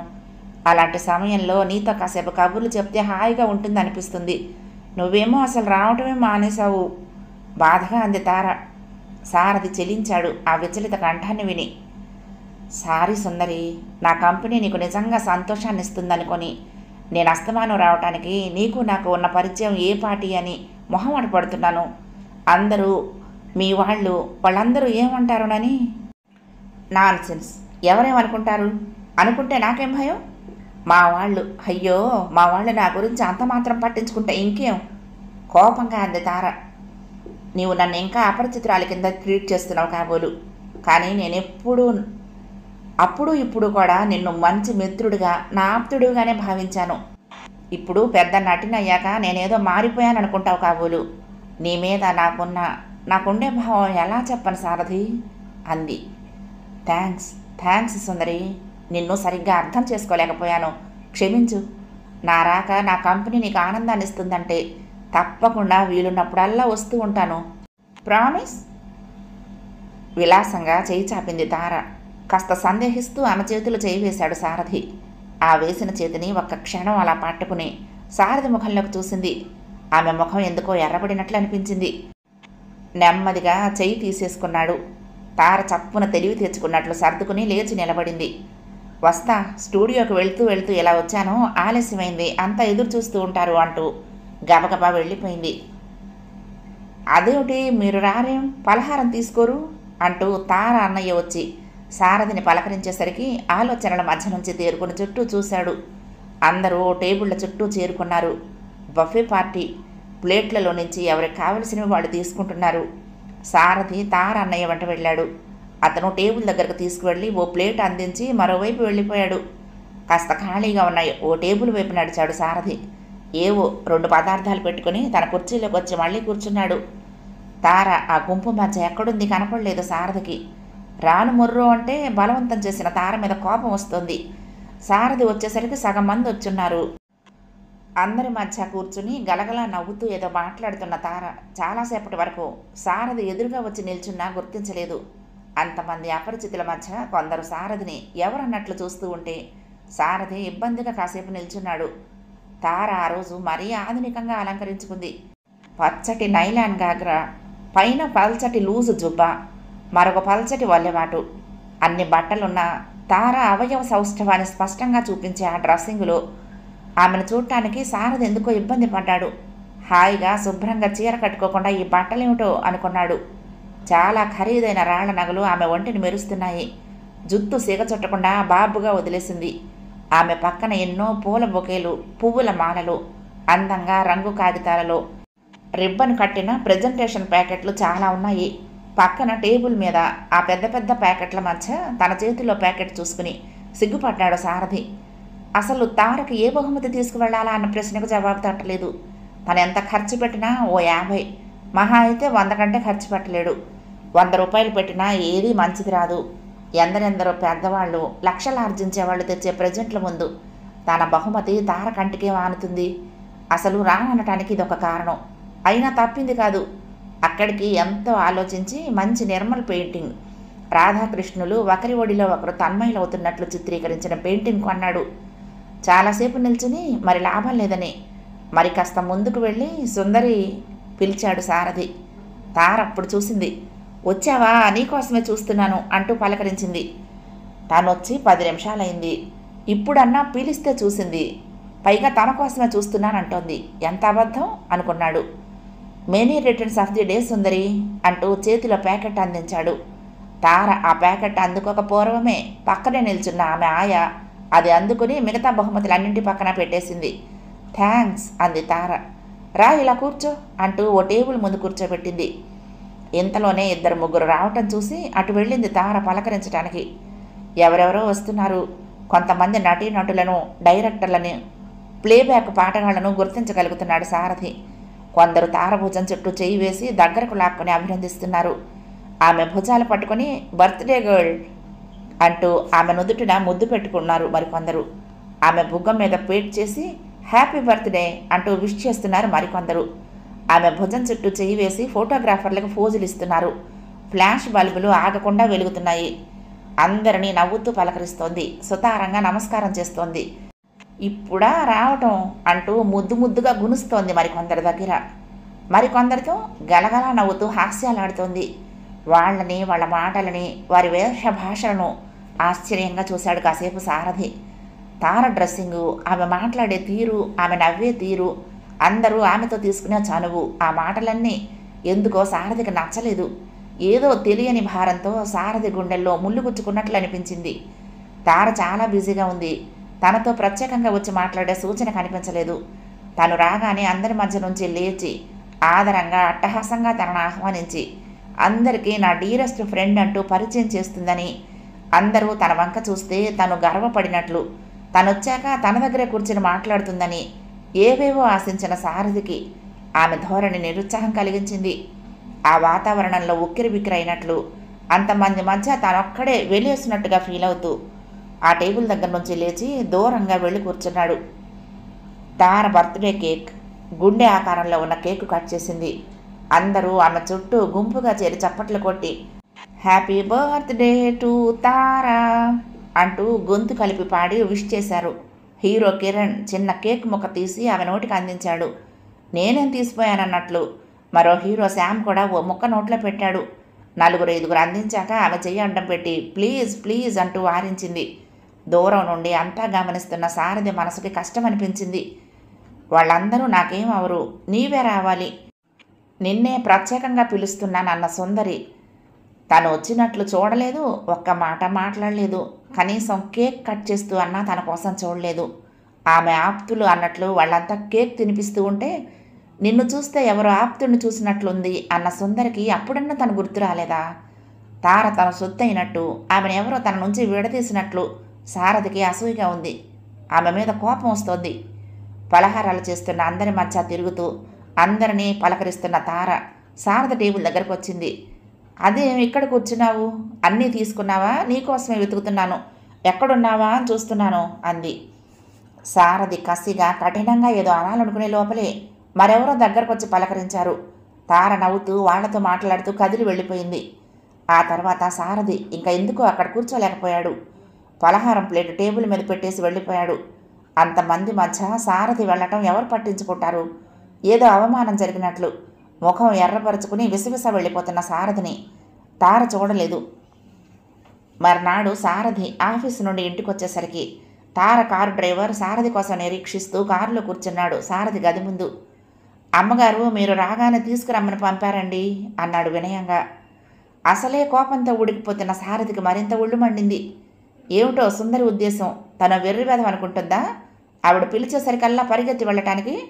ఆవిడ పెద్ద నటి, లక్షాధికారిని అవ్వచ్చు, కానీ అంత ఆత్మాభిమానం చంపుకోవటానికి తనేమంత పౌరుషం లేనివాడు కాడు. తనని ఆవిడగారు రమ్మన్నప్పుడల్లా వెళ్ళటం తప్ప మరో పని లేదనుకుందా? ఈరోజు 4 డబ్బులు సంపాదించేసరికి ఎంత గర్వం! కసిగా అనుకుంటూ, పనుంది ఇప్పుడు రాలేనని చెప్పు అన్నాడు వీలైనంత సౌమ్యంగా డ్రైవర్తో. ఆహా, అదేం కుదరదండి, రమ్మన్నారండి, వస్తే కానీ వీల్లేదండి చెప్పాడు డ్రైవర్. ఆఖరికి ఈ డ్రైవర్ గాడికి కూడా లోకువయ్యాడా తను? అంతా వాడిష్టంలాగానే, వస్తే కానీ కుదరదనటం వినేసరికి సారథి తిక్క మరింత రేగింది. నాకు పనుంది, రానన్నానని మీ అమ్మగారికి చెప్పు అంటూ గదిలోకి వెళ్ళబోయాడు. మీరు అలా అన్నా వచ్చే వరకు ఉండమన్నారండి, తీసుకురాకుండా రావద్దన్నారండి, మీరు రాకపోతే అమ్మగారే వస్తామని చెప్పమన్నారండి. ఆ పైన మీ ఇష్టం అన్నట్టు తను చెప్పాల్సింది అయిపోయినట్టు సిగరెట్ వెలిగించుకోవడానికి తీశాడు జేబులో నుండి. సారథి కాస్త చల్లబడి, ఎందుకు అంత అర్జెంటు పనేంటి అన్నాడు. తెలీదండి, అమ్మగారు ఇంట్లోనే ఉన్నారండి, షూటింగ్ లేదు. సరే, ఈ డ్రైవర్ మీద కోపం చూపిస్తే వాడేం చేస్తాడు? వెళ్ళి సుందరినే ఈ తమాషా ఏమిటో అడిగితే సరి. తను వెళ్ళకపోతే నిజంగానే వస్తుందేమో, బాగుండదు ఆలోచించి మొహం అది కడుక్కొని బట్టలు మార్చుకుని బయలుదేరాడు సారథి. సారథి వెళ్ళేసరికి తార పడుకుని ఏవో పత్రికలు తిరగేస్తోంది. పక్క మీద ట్రాన్సిస్టర్ నెమ్మదిగా పాటలు వినిపిస్తోంది. సారథి డ్రాయింగ్ రూమ్లోకి రాగానే, రా లోపలికి, పర్వాలేదు అంటూ పక్క మీద లేచి కూర్చుంది. అవును, నిన్నెప్పుడు వెళ్ళిపోయావు? చెప్పకుండా చేయకుండా వెళ్ళిపోవటమేనా అంది.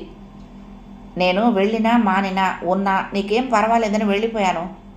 అక్కసుగా నిన్నటి నుంచి మనసులో ఉన్న కోపాన్ని కసిగా వెళ్ళగక్కాడు. అదేంటి సారథి అలా మాట్లాడుతున్నావు? హర్ట్ అయినట్టుగా అంది తార. నువ్వు చాలా బిజీగా ఉన్నావు, నాతో మాట్లాడగలిగే స్థితిలో లేవు. చెప్పి వెళ్దాం అనుకున్నా, నువ్వు అందరితో చాలా బిజీ కదా, నిన్ను డిస్టర్బ్ చేయటం ఎందుకని వెళ్ళిపోయాను. ఆ గొంతులో కఠినతను, ఆ మొహంలో రంగును తార తెల్లబోయి చూసింది. కొత్తగా మాట్లాడుతున్నావేంటి, కోపం వచ్చిందా అంది కాసేపటికి ఆశ్చర్యంగా. ఏమి నటన! ఎంతైనా నటి కదా, ఏం తెలియనట్లు ఎంత అమాయకత నటిస్తుంది. అందుకే అసలు రానన్నాను. నాకు తెలుసు, నా అంతస్తు, నా తాహతు పిలిచి పిలిచి వచ్చే వరకు ప్రాణాలు తీశావు. వాళ్ళలాంటి గొప్పవాళ్ల ముందు నేను నీ కంటికి కనిపించనని తెలిసి ఇంకా అక్కడే కూర్చోమన్నావా? నువ్వు పెట్టే పలహారం కోసం వచ్చారనుకున్నావా? సరే, అదయ్యింది. రావటం నా బుద్ధి తక్కువే. ఇప్పుడెందుకు పిలిపించావు? ఏమిటి పని చెప్పు, నేను వెళ్ళాలి తొందరగా. కారులో కూడబలుక్కున్న మాటల్ని పాఠం అప్పచెప్పినట్లు గడగడ అనేసి సీరియస్గా చూశాడు. తార విస్తుపోతూ కాసేపు చూసి తర్వాత గలగల నవ్వి పక్క మీద నుంచి లేచి సారథి కూర్చున్న సోఫాలో పక్కన కూర్చుంది. అబ్బా, కోపంలో ఎంత బాగున్నావో తెలుసా చిలిపిగా అంది. సారథి మొహం కోపంతో సిగ్గుతో మరింత కందింది. చాలించు నీ నటన అని అనాలనుకున్న మాటను తార మొహం చూస్తూ పైగా అనలేకపోయాడు. నన్నెందుకు పిలిచావు, ఏమిటి పని అన్నాడు దానికి బదులుగా సీరియస్గా. అది సరే, ఇంతకీ తమరి అలకెందుకో నాకు అర్థం కాలేదు. దేనికి కోపం? సారథి కోపానికి బెదరనట్టు నవ్వులాట కింద జమకట్టి మాట్లాడే తారను చూస్తూ ఉంటే సారథికి ఏమనాలో తోచలేదు. చటుక్కున నుంచున్నాడు. నేను వెళ్తున్నాను, పనుంది 2 అడుగులు వేశాడు.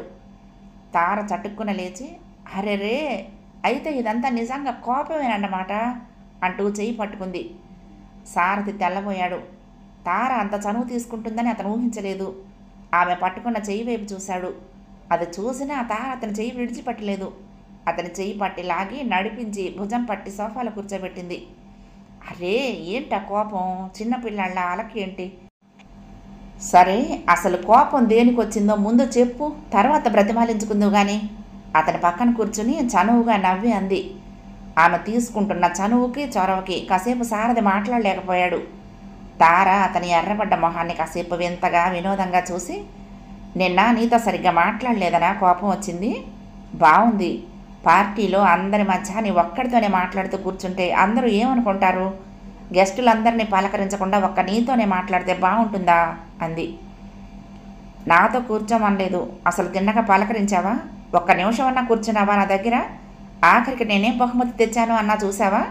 నీకోసం కష్టపడి ఏం తెచ్చాను? చిన్న పిల్లాడిలా కంప్లైంట్ చేశాడు. తార నవ్వుతూనే, అదిగో అటు చూడు అంటూ వేలుతో చూపెట్టింది. అక్కడ రేడియోగ్రామ్ మీద నిన్న సారథి కొని తెచ్చిన నిర్మల్ పెయింటింగ్ ఉంది. సారథి కళ్ళల్లో ఆశ్చర్య ఆనందాలు మిళితమవుతూ ఉండగా తార వైపు చూశాడు. ఇదిగో, ఇప్పటికైనా నమ్మకం కుదిరిందా? నిన్ను నేనేమీ అలక్ష్యం చేయలేదని? వందల కొద్దీ వచ్చిన బహుమతుల్లో ఇదొక్కటే ఈ గదిలోకి రాగలిగిద్ది.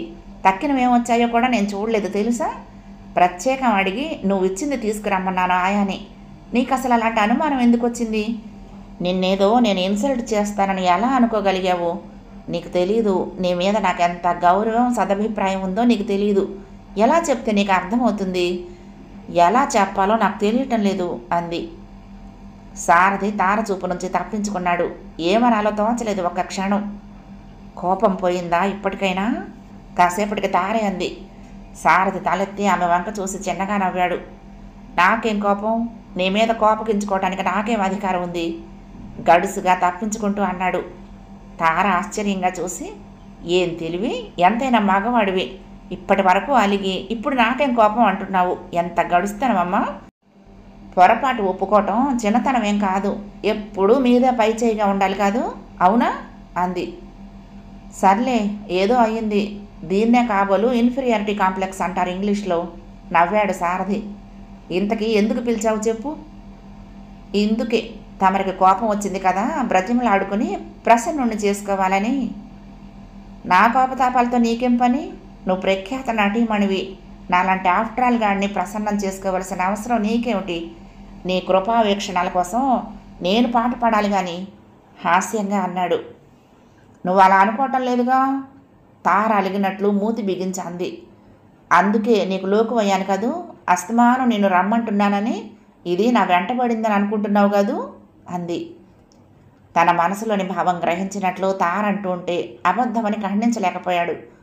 ఏం చెప్పాలా అని తడపడే లోపున, అమ్మగారు భోజనానికి వస్తారా అంటూ ఆయా వచ్చింది లోపలికి. సారథి వాచి చూసుకున్నాడు. 8 దాటింది. లేచి నిల్చున్నాడు. వస్తాను, నీకు భోజనం టైం అయినట్టుంది అన్నాడు. అదేమిటి వెళ్ళిపోతావా? భలే వాడివే, వెళ్ళిపోవటానికి పిలిచారనుకుంటున్నావా ఏంటి? అస్తమానం ఇదేమిటి సుందరి, నన్ను ఇలా మొహమాట పెట్టడం బాగుందా? మొహమాట పడమని ఎవరు చెప్పారు నీకు? ఇక మొహమాట పట్టం మాని చక్కగా భోంచేసి కాసేపు బీచ్లో కూర్చుని సెకండ్ షో ఏదైనా మంచి పిక్చర్కి వెళ్దాం. ప్రోగ్రాం అంతా ఆలోచించే పెట్టింది తార అప్పటికే. ఇంకేమంటాడు సారథి? కాదనలేని బలహీనత కాక మరేదో భావం కూడా అతన్ని వశపరుచుకుంది. ఆ రోజు భోజనం దగ్గర ఓ సీన్ జరిగిపోయింది. భోజనం బల్ల ముందు కూర్చుంటూనే పదార్థాలు చూసి, అబ్బా ముల్లంగి కూర ఇవాళ ఇంకేదన్నా చేసావా లేదా నా కోసం అంది వంట అయ్యర్తో విసుగ్గా తార. అతను కాస్త బెరుకుగా లేదండి అన్నాడు. లేదు మరేం తింటాననుకుంటున్నావు? నాకు ఈ కూర సహించదని తెలియదు. ఈ వెధవ కూర చెయ్యొద్దని ఇదివరకు చెప్పానా లేదా? తార గొంతు తారాస్థాయికి లేవటం ఆరంభించింది. నేనేం చెయ్యనండి, అక్కడికి అమ్మగారికి చెప్పానండి, మీరు తినరని, పర్వాలేదు అన్నారు అన్నాడు నాయర్. ఈ లోపల తార తల్లి గబగబా లోపల నుంచి వచ్చింది. ఏమిటే సుందు అంటూ. అయ్యో నా మతి మండిపోను, ఈ కూర నువ్వు తినవన్న సంగతి మర్చిపోయానే తల్లి అంటూ సాగదీసింది. అమ్మగారు ఈ కూర తినరని నేను చెప్పానా లేదా మీకు? ఇదే వండమన్నారు, ఇప్పుడు అమ్మ నన్ను తిడుతున్నారు. తార ఏదో అనే లోపలే వంటవాడు కోపంగా ఆమె వైపు చూస్తూ అన్నాడు. అవ్వా ఓవా, నాకు చెప్పావా నువ్వు? ముసలిదాన్ని, మతిమరుపు దాన్ని, గుర్తుండదు. పోనీ నువ్వు చెప్తే ఎందుకు వండమంటాను? దానికోసం వేరే ఏదైనా చేయించేదాన్ని కాదు. ఆవిడ అయ్యర్ను ఉరిమి చూసింది. ఇదిగో అమ్మా, పెద్దవారు అబద్ధాలు ఆడకండి. ఇందాక హాల్లో మీరు కూర్చుని ఉండగా నేను వచ్చి చెప్పలేదు? పర్వాలేదు లేదు, ఒక పూటకి అది వండేయి అనలేదు మీరు? అయ్యయ్యో, చెప్పావా నాకు నువ్వు? ఎవరితోనో మాట్లాడుతూ ఏది విన్నానో ఏమనుకున్నానో. అమ్మాయి కోసం అంటే ఊరుకుంటానా? ఆవిడ గబగబా అంది. ఈ లోపల తండ్రి, అన్న, వదిన అందరూ చేరారు గదిలోకి. ఏమిటేమిటి అంటూ. ఒసేయ్, మీకెవ్వరికి బుద్ధి లేదర్రా? అమ్మాయి సంగతి ఎవరికీ అక్కర్లేదు, మీ సుఖాలు తప్ప. దాని సంగతి ఎవ్వరూ పట్టించుకోరు. భార్యను తిట్టడం మొదలుపెట్టాడు తార తండ్రి. అమ్మా, నువ్వు పెద్దదానివైపోయావు. మతి సరిగ్గా లేకపోతే నీ కోడలకు అప్పచెప్పకూడదు ఆ పెత్తనం. ఇంతమందివి ఇంట్లో పడి తింటూ దానికి కావలసినవి చూడకపోతే ఎలా? ఒసేయ్, అలా ముద్దులా నిలబడి చూడకపోతే 4 బంగాళదుంపలన్నా తరిగి గబగబా వేయించకూడదు? భార్యను కేకలేశాడు అన్నగారు. బాగుంది, మధ్యలో నన్ను అంటారే? నా పెత్తనం అయితే సుందరకి ఏం కావాలో కళ్ళల్లో ఒత్తిలేసుకొని చూసి అమర్చను అంటూ మూతి తిప్పుకుంటూ అంది వదినగారు. అనండర్రా, అనండి. అదేదో నాకు సవతి కూతురైనట్లు నన్నే అనండి అందరూ. అది నా కూతురు కాదు. అది తినకపోతే నాకంటే మీ అందరికీ ఎక్కువ బాధ. కన్న కడుపు నాది. అయ్యరు ఏంటి అలా నిలబడి చూస్తావు, గబగబా మరేమన్నా ఉండు అందావిడ. మరేం లేవు ఇంట్లో, అయ్యరు మొహం ముటముట్లాడించుకుంటూ అన్నాడు. తార నోరు తెరిచి ఒక్క మాట మాట్లాడటానికి అవకాశం ఇవ్వకుండా ఇంతమంది ఇన్ని మాటలు ఒక్క నిమిషంలోనే మాట్లాడేశారు. సారథి తెల్లబోయి చూడసాగాడు. తార మొహం సిగ్గుతో కోపంతో ఎర్రపడిపోయింది. ఏమీ లేవు, అదిగో అందుకే మరో కూర చెప్పలేదు కాబోలు. ఇంతమంది నౌకర్లున్నారు, ఒక్కడు వేళకి కనపడడు. సాయంత్రం కూరలు తెప్పిద్దామనుకున్నాను, ఎక్కడ చచ్చారో ఒక్కడైనా కనపడితేనా. సుందరి తల్లి మళ్ళీ ఆరంభించింది. అమ్మా నీకో నమస్కారం, ఇంకా ఊరుకుంటావా? ఇదేం మొదటిసారి కాదు ఇలా జరగటం, నాకేమీ కొత్త కాదు. అనవసరంగా నువ్వెందుకు హైరాణ పడతావు? ఇష్టం ఉంటే తింటాను, లేకపోతే పోతాను. సుందరి కుర్చీ నెట్టి లేచి నుంచుంది. అదేమిటమ్మా, ఉండు. అయ్యో కూర లేకపోతేనే, సాంబారు అవి ఉన్నాయి కదమ్మా, భోజనం ముందు నుంచి లేచి వెళ్ళిపోకూడదమ్మా అన్నాడు తండ్రి. నేను తినేది ఒక కూరేనన్న సంగతి తెలియనట్లు మాట్లాడతావేంటి నాన్న? రొట్టెల్లోకి కూర కూడా లేకుండా ఎలా తింటాను? సారథి ఎక్స్క్యూజ్ మీ, పదండి అలా ఏ హోటల్కైనా వెళ్ళి భోంచేద్దాం. నిన్ను కూడా పిలిచాను అనవసరంగా, రా వెళ్దాం. ఈ ఇంటి భోజనం కంటే డబ్బు పారేస్తే 10 రకాలు క్షణాల్లో పెడతాడు హోటల్ వాడు. తారా, సారథి ఏదో చెప్పబోయాడు. తార వినిపించుకోకుండా విసవిస మేడ మీదకి వెళ్ళింది. ఏం చెయ్యాలో ఏమనాలో తెలియకుండా సారథి లేచి హాల్లోకి వచ్చాడు. డైనింగ్ రూమ్లో అందరూ గట్టిగా ఒకరినొకరు నిందించుకుంటూ మాట్లాడుకుంటున్నారు. తార హ్యాండ్ బ్యాగ్ కేసుతో దిగొచ్చి రా సారథి అంది. నువ్వు తొందరపడ్డావు సుందరి, ఒక్క పూట ఎలాగో సర్దుకుంటే పోయేదానికి ఇంత గొడవ ఎందుకు? కారులో కూర్చున్నాక తార ఆవేశం కాస్త చల్లబడిందనిపించాక నెమ్మదిగా అన్నాడు. ఒక్క పూట, ఇలాంటి పూటలు ఎనిమిది వరకు అయ్యాయో నీకేం తెలుసు? ఇంట్లో ఉన్న అందరూ ఎవరికి కావలసినవి రకరకాలు చేయించుకోవటం ఎవరూ మర్చిపోరు. నాకు కావలసినవి చేయించడానికి అందరికీ మరపు. నాన్నకి కారం పడదు, చప్పిడి వంటలు, అమ్మకి షుగరు, గోధుమ అన్నం, వదినకి కారం కావాలి, అన్నయ్యకు మధ్య రకం, మరొకరికి వేపుళ్ళు ఇష్టం, ఇంకొకరికి ఆవకూరలు ఇష్టం. ఇలా ప్రతి వాళ్ళు ప్రతి పూట 1/2 డజన్ పదార్థాలకు తక్కువ కాకుండా చేయించుకుంటారు. ఆ వంట వాళ్ళు ఏడుస్తారు ఇన్ని రకాలు చేయటానికి, వాళ్ళ మీద అథారిటీ చేస్తారు. ఎంత డబ్బిచ్చినా ఇన్నేసి రకాలు ఎవరు చేస్తారు? అస్తమానం వాళ్ళు అందుకే మానేస్తూ ఉంటారు.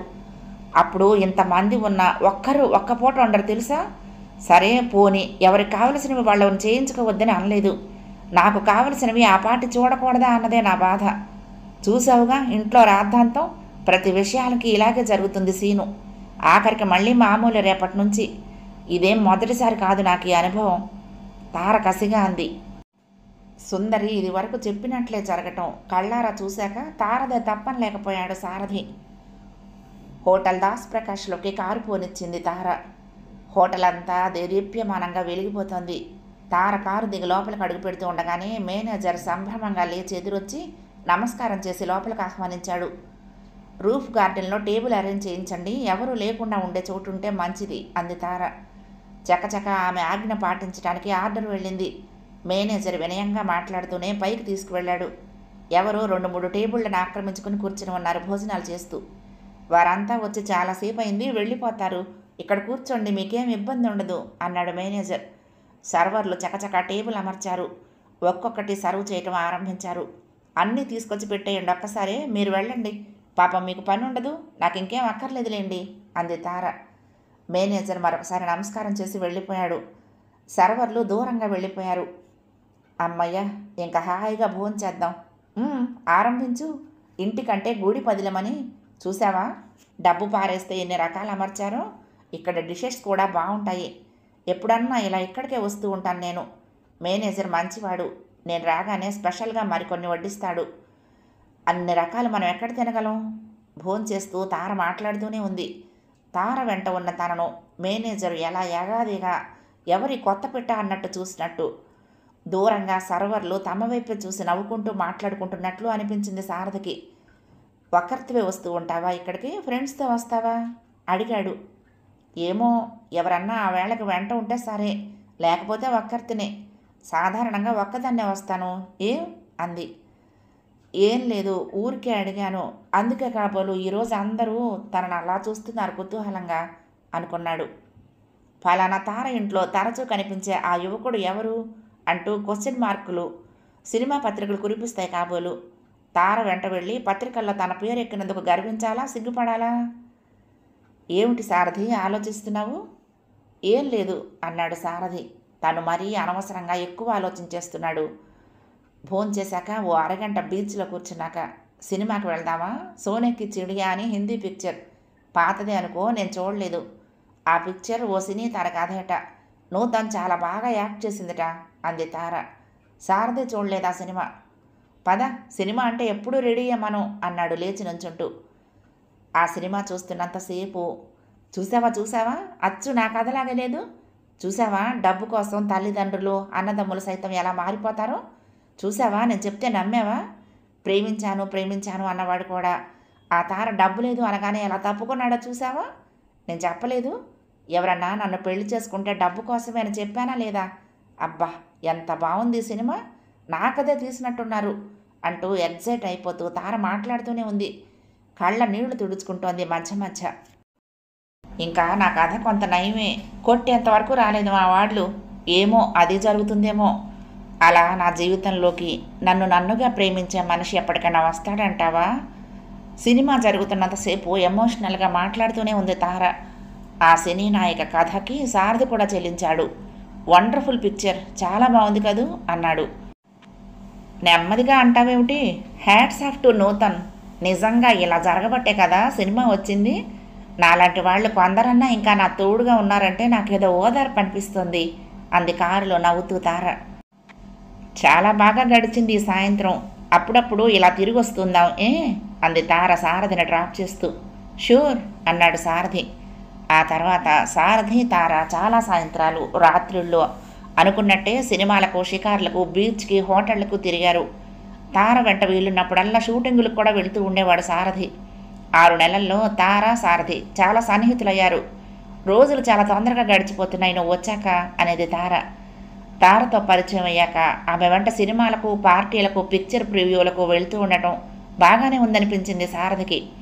కొత్త మొహాలు, కొత్త పరిచయాలు, తాను చూడలేని తన బోటి వాడికి అందని స్థలాలు, మనుషుల మధ్య తిరగటం ఓ వింత అనుభవంలా అనిపించింది.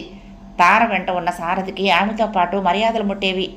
ఎవరెలా అనుకున్నా వెనకగాని మొహం ముందు ఎవరు అనరు కదా. తారతో తిరుగుతూ ఉంటే సారథికి మిత్రుల మధ్య ఆఫీసులో పరపతి, గౌరవం ఎక్కువయ్యాయి.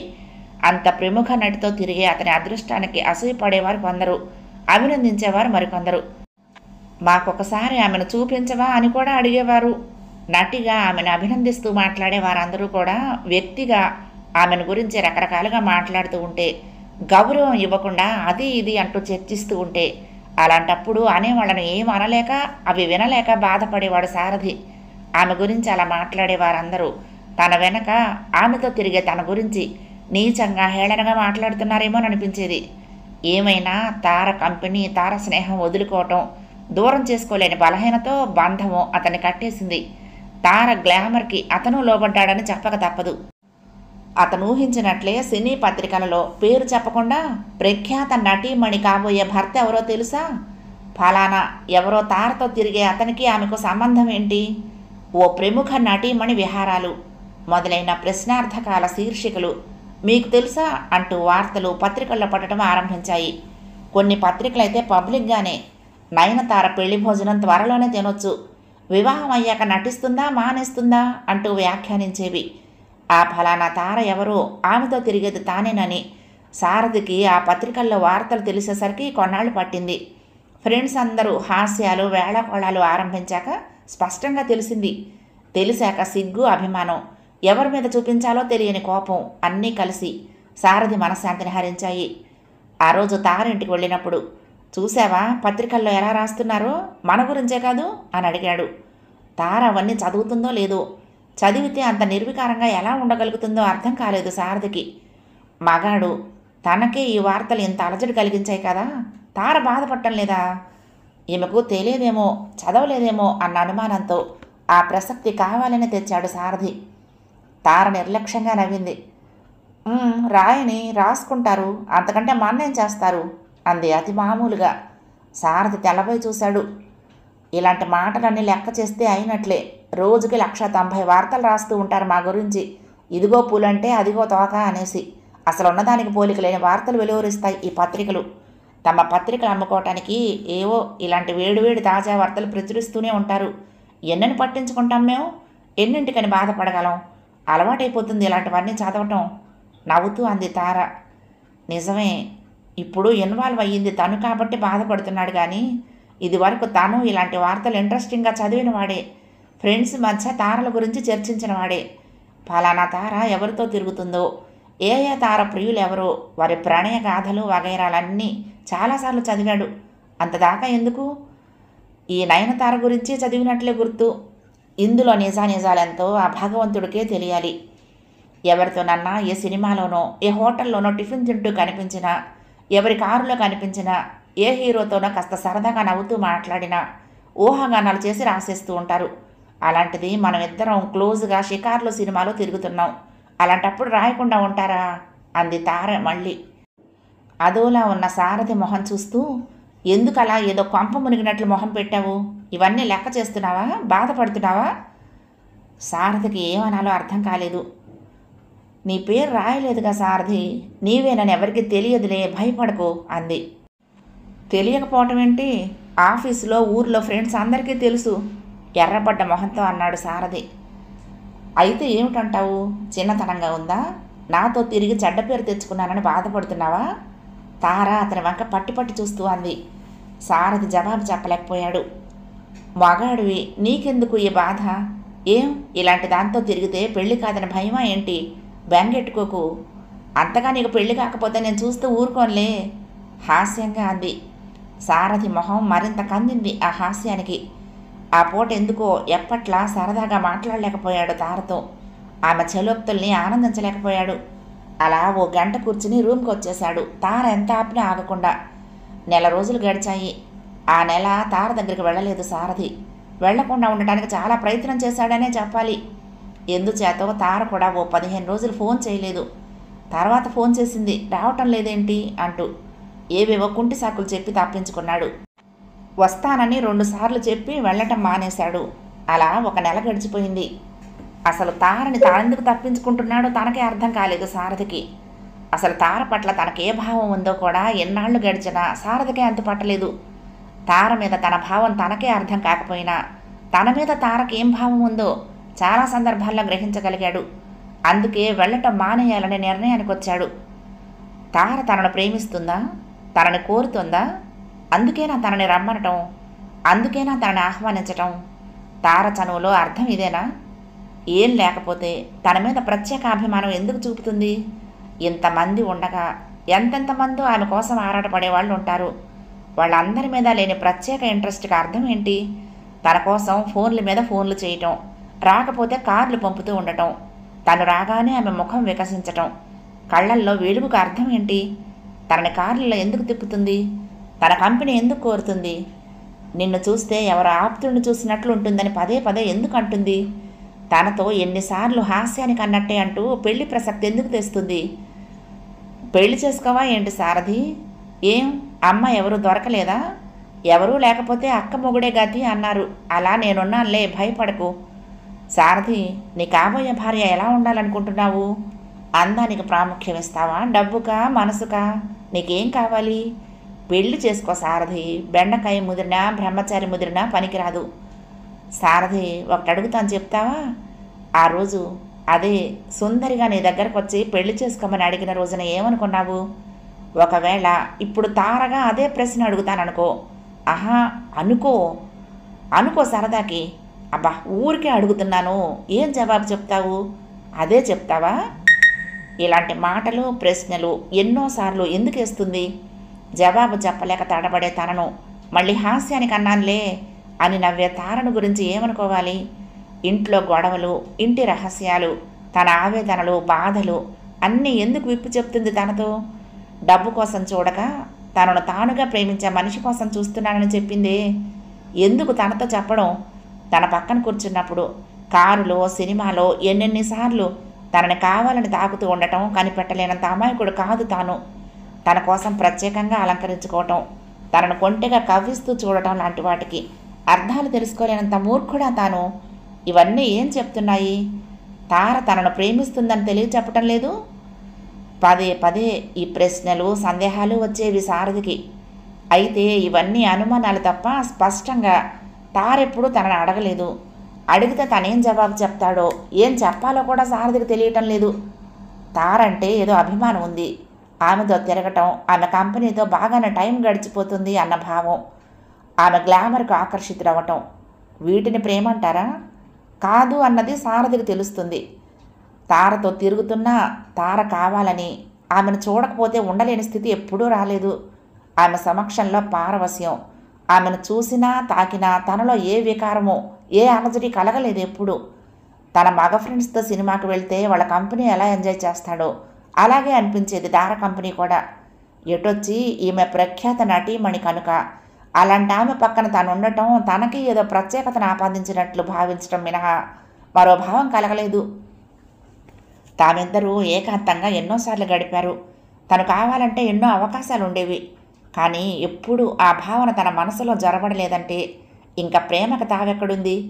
ప్రేమ అటుంచి కనీసం స్త్రీ పురుష ఆకర్షణకి కూడా తను లోను కాలేదంటే తార పట్ల తనకే భావం లేదన్న సంగతి స్పష్టపడటం లేదు. మరి తారతో తనెందుకు తిరుగుతున్నాడు? ముందులో పాత పరిచయం, ఆ తర్వాత ఆమె మీద జాలి సానుభూతి, ఆ తర్వాత కలిసి తిరిగితే ఏర్పడే అటాచ్మెంట్. ఆమె తనకు కాలక్షేపం ఇచ్చే మంచి స్నేహితురాలిగా మాత్రం కనిపిస్తుంది అంతే. అసలు ఈనాడు ఒట్టి సుందరే మళ్ళీ కనిపిస్తే ఒకసారి పలకరించడం మినహా తన ఆమెతో ఏ విధమైన సంబంధమైన పెట్టుకునేవాడా? ఇలా తిరిగేవాడా? అంటే అంటే కేవలం తార సినీ తార కనుక తను అట్రాక్ట్ అయ్యాడన్న మాటే కదా. ఆమెకు డబ్బు ఉంది కనుక, ఆమె తనను హాయిగా తిప్పుతుంది కనుక తను ఆమె దగ్గరికి వెళ్తున్నాడు. కానీ తార కనుక ఉత్త సుందరైతే తను ఇన్నిసార్లు కలుసుకునేవాడు కానే కాదు. అంటే వ్యక్తిగా ఆమె పట్ల తనకేం లేదు, ఆమె గ్లామరు డబ్బుకు మాత్రం ఆకర్షితుడైనట్టే కదా. ఇలా ఓ రోజు సావకాశంగా కూర్చుని ఆత్మవిమర్శ చేసుకున్నాక, తారంటే తన మనసులో ఏముందో స్పష్టపడ్డాక ఇంకా ఇంకా తార ఇంటికి వెళ్ళటం, ఆమెతో తిరగటం ఆమెకు లేనిపోని ఆశలు కల్పించినట్లవుతుందనే నిర్ణయానికి వచ్చాడు. ఇక వెళ్ళకూడదన్న నిర్ణయానికి వచ్చాడు.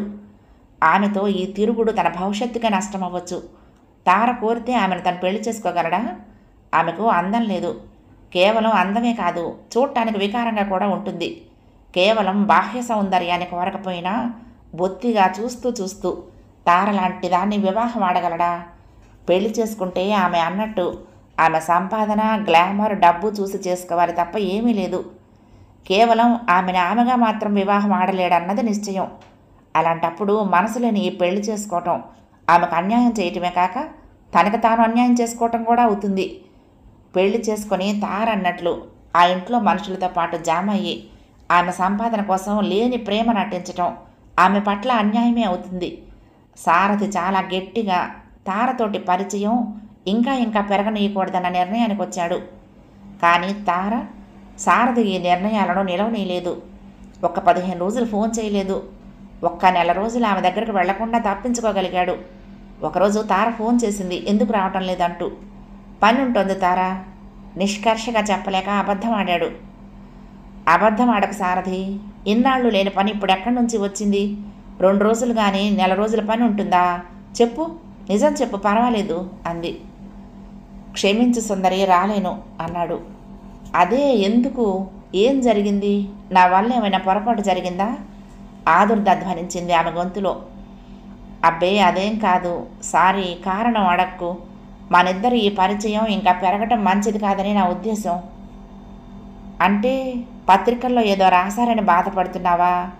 అలాంటి రాతలకు భయపడి మన స్నేహం దూరం చేసుకున్నట్టు అంతటి పిరికివాడివా? తార గొంతు తీవ్రంగా ఉంది. కాదు సుందరి, అది కాదు, నీకు అర్థం కాదు. ఎలా చెప్పాలో నాకు తెలియదు. ఈ నిర్ణయం వల్ల ఇద్దరికీ మేలే జరుగుతుందని నా నమ్మకం. నన్ను క్షమించు సుందరి అన్నాడు. సారథి, ముందు నుంచి చూస్తున్నాను నీ వరస. నువ్వేదో చాలా గొప్పవాడిని అనుకుంటున్నావు. నేనేదో నీ వెనకబడినట్లు టెక్కు చేస్తున్నావు. నాకు కావాలంటే నీలాంటి వాళ్ళను 1,00,000 మందిని కాళ్ళ దగ్గర పడేసుకోగలనన్న సంగతి మర్చిపోకు. ఏదో పాత పరిచయం కొద్దీ పలకరించాను, అభిమానించాను. కానీ నీవెలాంటి వాడివో ఇప్పుడు తెలుసుకున్నాను. I begin to hate you like anything. Goodbye. Tara గొంతు కోపంగా తారాస్థాయిని అందింది. ఫోన్ టక్కుని పెట్టేసింది. తారకి కోపం వచ్చింది. పోని ఇది మంచిదే, కోపంతోనైనా తనను కలుసుకోవటం మానేస్తుంది. కొన్నాళ్లలో తనను పూర్తిగా మర్చిపోతుంది. తాను ఏదో తనకు నచ్చిన అమ్మాయిని చేసుకుంటాడు. తారని డబ్బు కోసం చేసుకున్నా ఆ డబ్బుతో, భార్య ఆర్జించే డబ్బుతో తను సుఖపడగలడా? ఏ గంజి నీళ్ళైనా తను సంపాదించాలి, భార్య బిడ్డల్ని పోషించాలి అన్న అహం ప్రతి మగాడికి ఉంటుంది. తనకి ఉంది. ఓ తారకి భర్తగా అనామకుడిగా బ్రతకలేడు తను. తార ఇంకా తన జోలికి రాదు బహుశా. అదే కావాలి తనకి. కానీ సారథి అంచనాలు రెండోసారి తప్పాయి. 10 రోజుల తర్వాత రాత్రి 9 గంటలకు హోటల్లో భోంచేసి వచ్చి పక్క మీద పడుకుని ఏదో ఇంగ్లీష్ నవల చదువుతున్నాడు సారథి. తెరిచి ఉన్న తలుపులో నుంచి సూడిగాలిల లోపలికొచ్చింది తార. తెల్లబోయి చూస్తూ సారథి పక్క మీద నుంచి లేచే లోపలే అతని గుండెల మీద వాలిపోయి అతని గుండెల్లో ముఖం దాచుకుని వెక్కి వెక్కి అడవటం ఆరంభించింది. సారథి విస్తుపోతూ కొన్ని క్షణాలు అలా నిశ్చేష్టుడై ఉండిపోయాడు. తర్వాత తారా, ఏమిటిది, ఏం జరిగింది అంటూ ఆమెను లేవనెత్తి తను లేవటానికి ప్రయత్నించాడు. కానీ తార అతన్ని ఇంకా హత్తుకుపోయింది. అతని గుండెల్లో మరింతగా ఒదిగిపోయింది. అతని చుట్టూ చేతులు ఇంకా బిగించింది. సారథి, నువ్వు లేకుండా నేను బ్రతకలేను. నన్ను దూరం చెయ్యకు. నువ్వు దూరం అయితే బ్రతకలేకపోతున్నాను సారథి అంటూ ఏడవసాగింది. సారథి ఇంకా ఆశ్చర్యం నుంచి తేరుకోలేకపోయాడు. తార ఎందుకు ఏడుస్తుందో ఏమంటుందో అర్థం చేసుకోలేకపోయాడు. తార, ఏమిటిది? ప్లీజ్ లేవని, నన్ను లేచి కూర్చో. ఎవరైనా చూస్తే బాగుండదు. లేచి కూర్చో. లేవను. ముందు మాట ఇయ్యి, నన్ను దూరం చేయనని, నాకు దూరం అవునని మాట ఇయ్యి. ఇంకా ఏడుస్తూనే అంది. సారథి కాస్త బలంగానే తారను లేవదీసి లేచి పక్క మీద కూర్చున్నాడు. ఏడుస్తున్న తార మొహంలోకి వింతగా చూసి, ఏం జరిగింది సుందరి? ఈ ఏడుపేంటి? ఇలా వచ్చావేమిటి రాత్రి? ప్రశ్నలు కురిపించాడు ఆరాటంగా. తార అతనికి మొహం చూపించలేనట్లు 2 చేతులతో మొహం దాచుకుంది. ఏడవటం తప్ప ఏం సమాధానం చెప్పలేదు. సుందరి, ఏమిటి ఏడుపు? ముందు కళ్ళు తుడుచుకో అనునయంగా అంటూ ఆమె చేతులు ముఖం మీద నుంచి తొలగించాడు. తార ముఖం అంతా కన్నీటి చారలతో తడిసింది. మూసుకున్న ఆమె కళ్ళ నుంచి చెంపలంబడి నీరు జారుతోంది. సారథి మనసు ద్రవించింది తార నా స్థితిలో చూసి. సుందరి, ఏంటిది? ఈ ఏడుపు ఏమిటి చెప్పు. ఏం జరిగింది? ఇంట్లో ఎవరైనా ఏమన్నా అన్నారా? చెప్పు. ఆమె భుజం మీద చెయ్యి వేసి ఆదరంగా అడిగాడు. ఆమె కళ్ళు తెరవకుండానే తలాడించింది అడ్డంగా. ఎవ్వరూ ఏమీ అనలేదు, ఎవ్వరూ ఏమీ చేయలేదు. నువ్వే చేశావు. నువ్వే నన్ను ఇలా ఏడిపిస్తున్నావు. విసురుగాని మళ్ళీ మొహం చేతులతో కప్పుకొని ఏడుపు ఆరంభించింది. ఏం చెయ్యాలో తోచక సారథి కొన్ని క్షణాలు అలా నిశ్శబ్దంగా ఆమె ఏడుపును చూస్తూ ఊరుకున్నాడు. కొంతసేపటికి ఆమె ఏడుపు ఉధృతం తగ్గింది.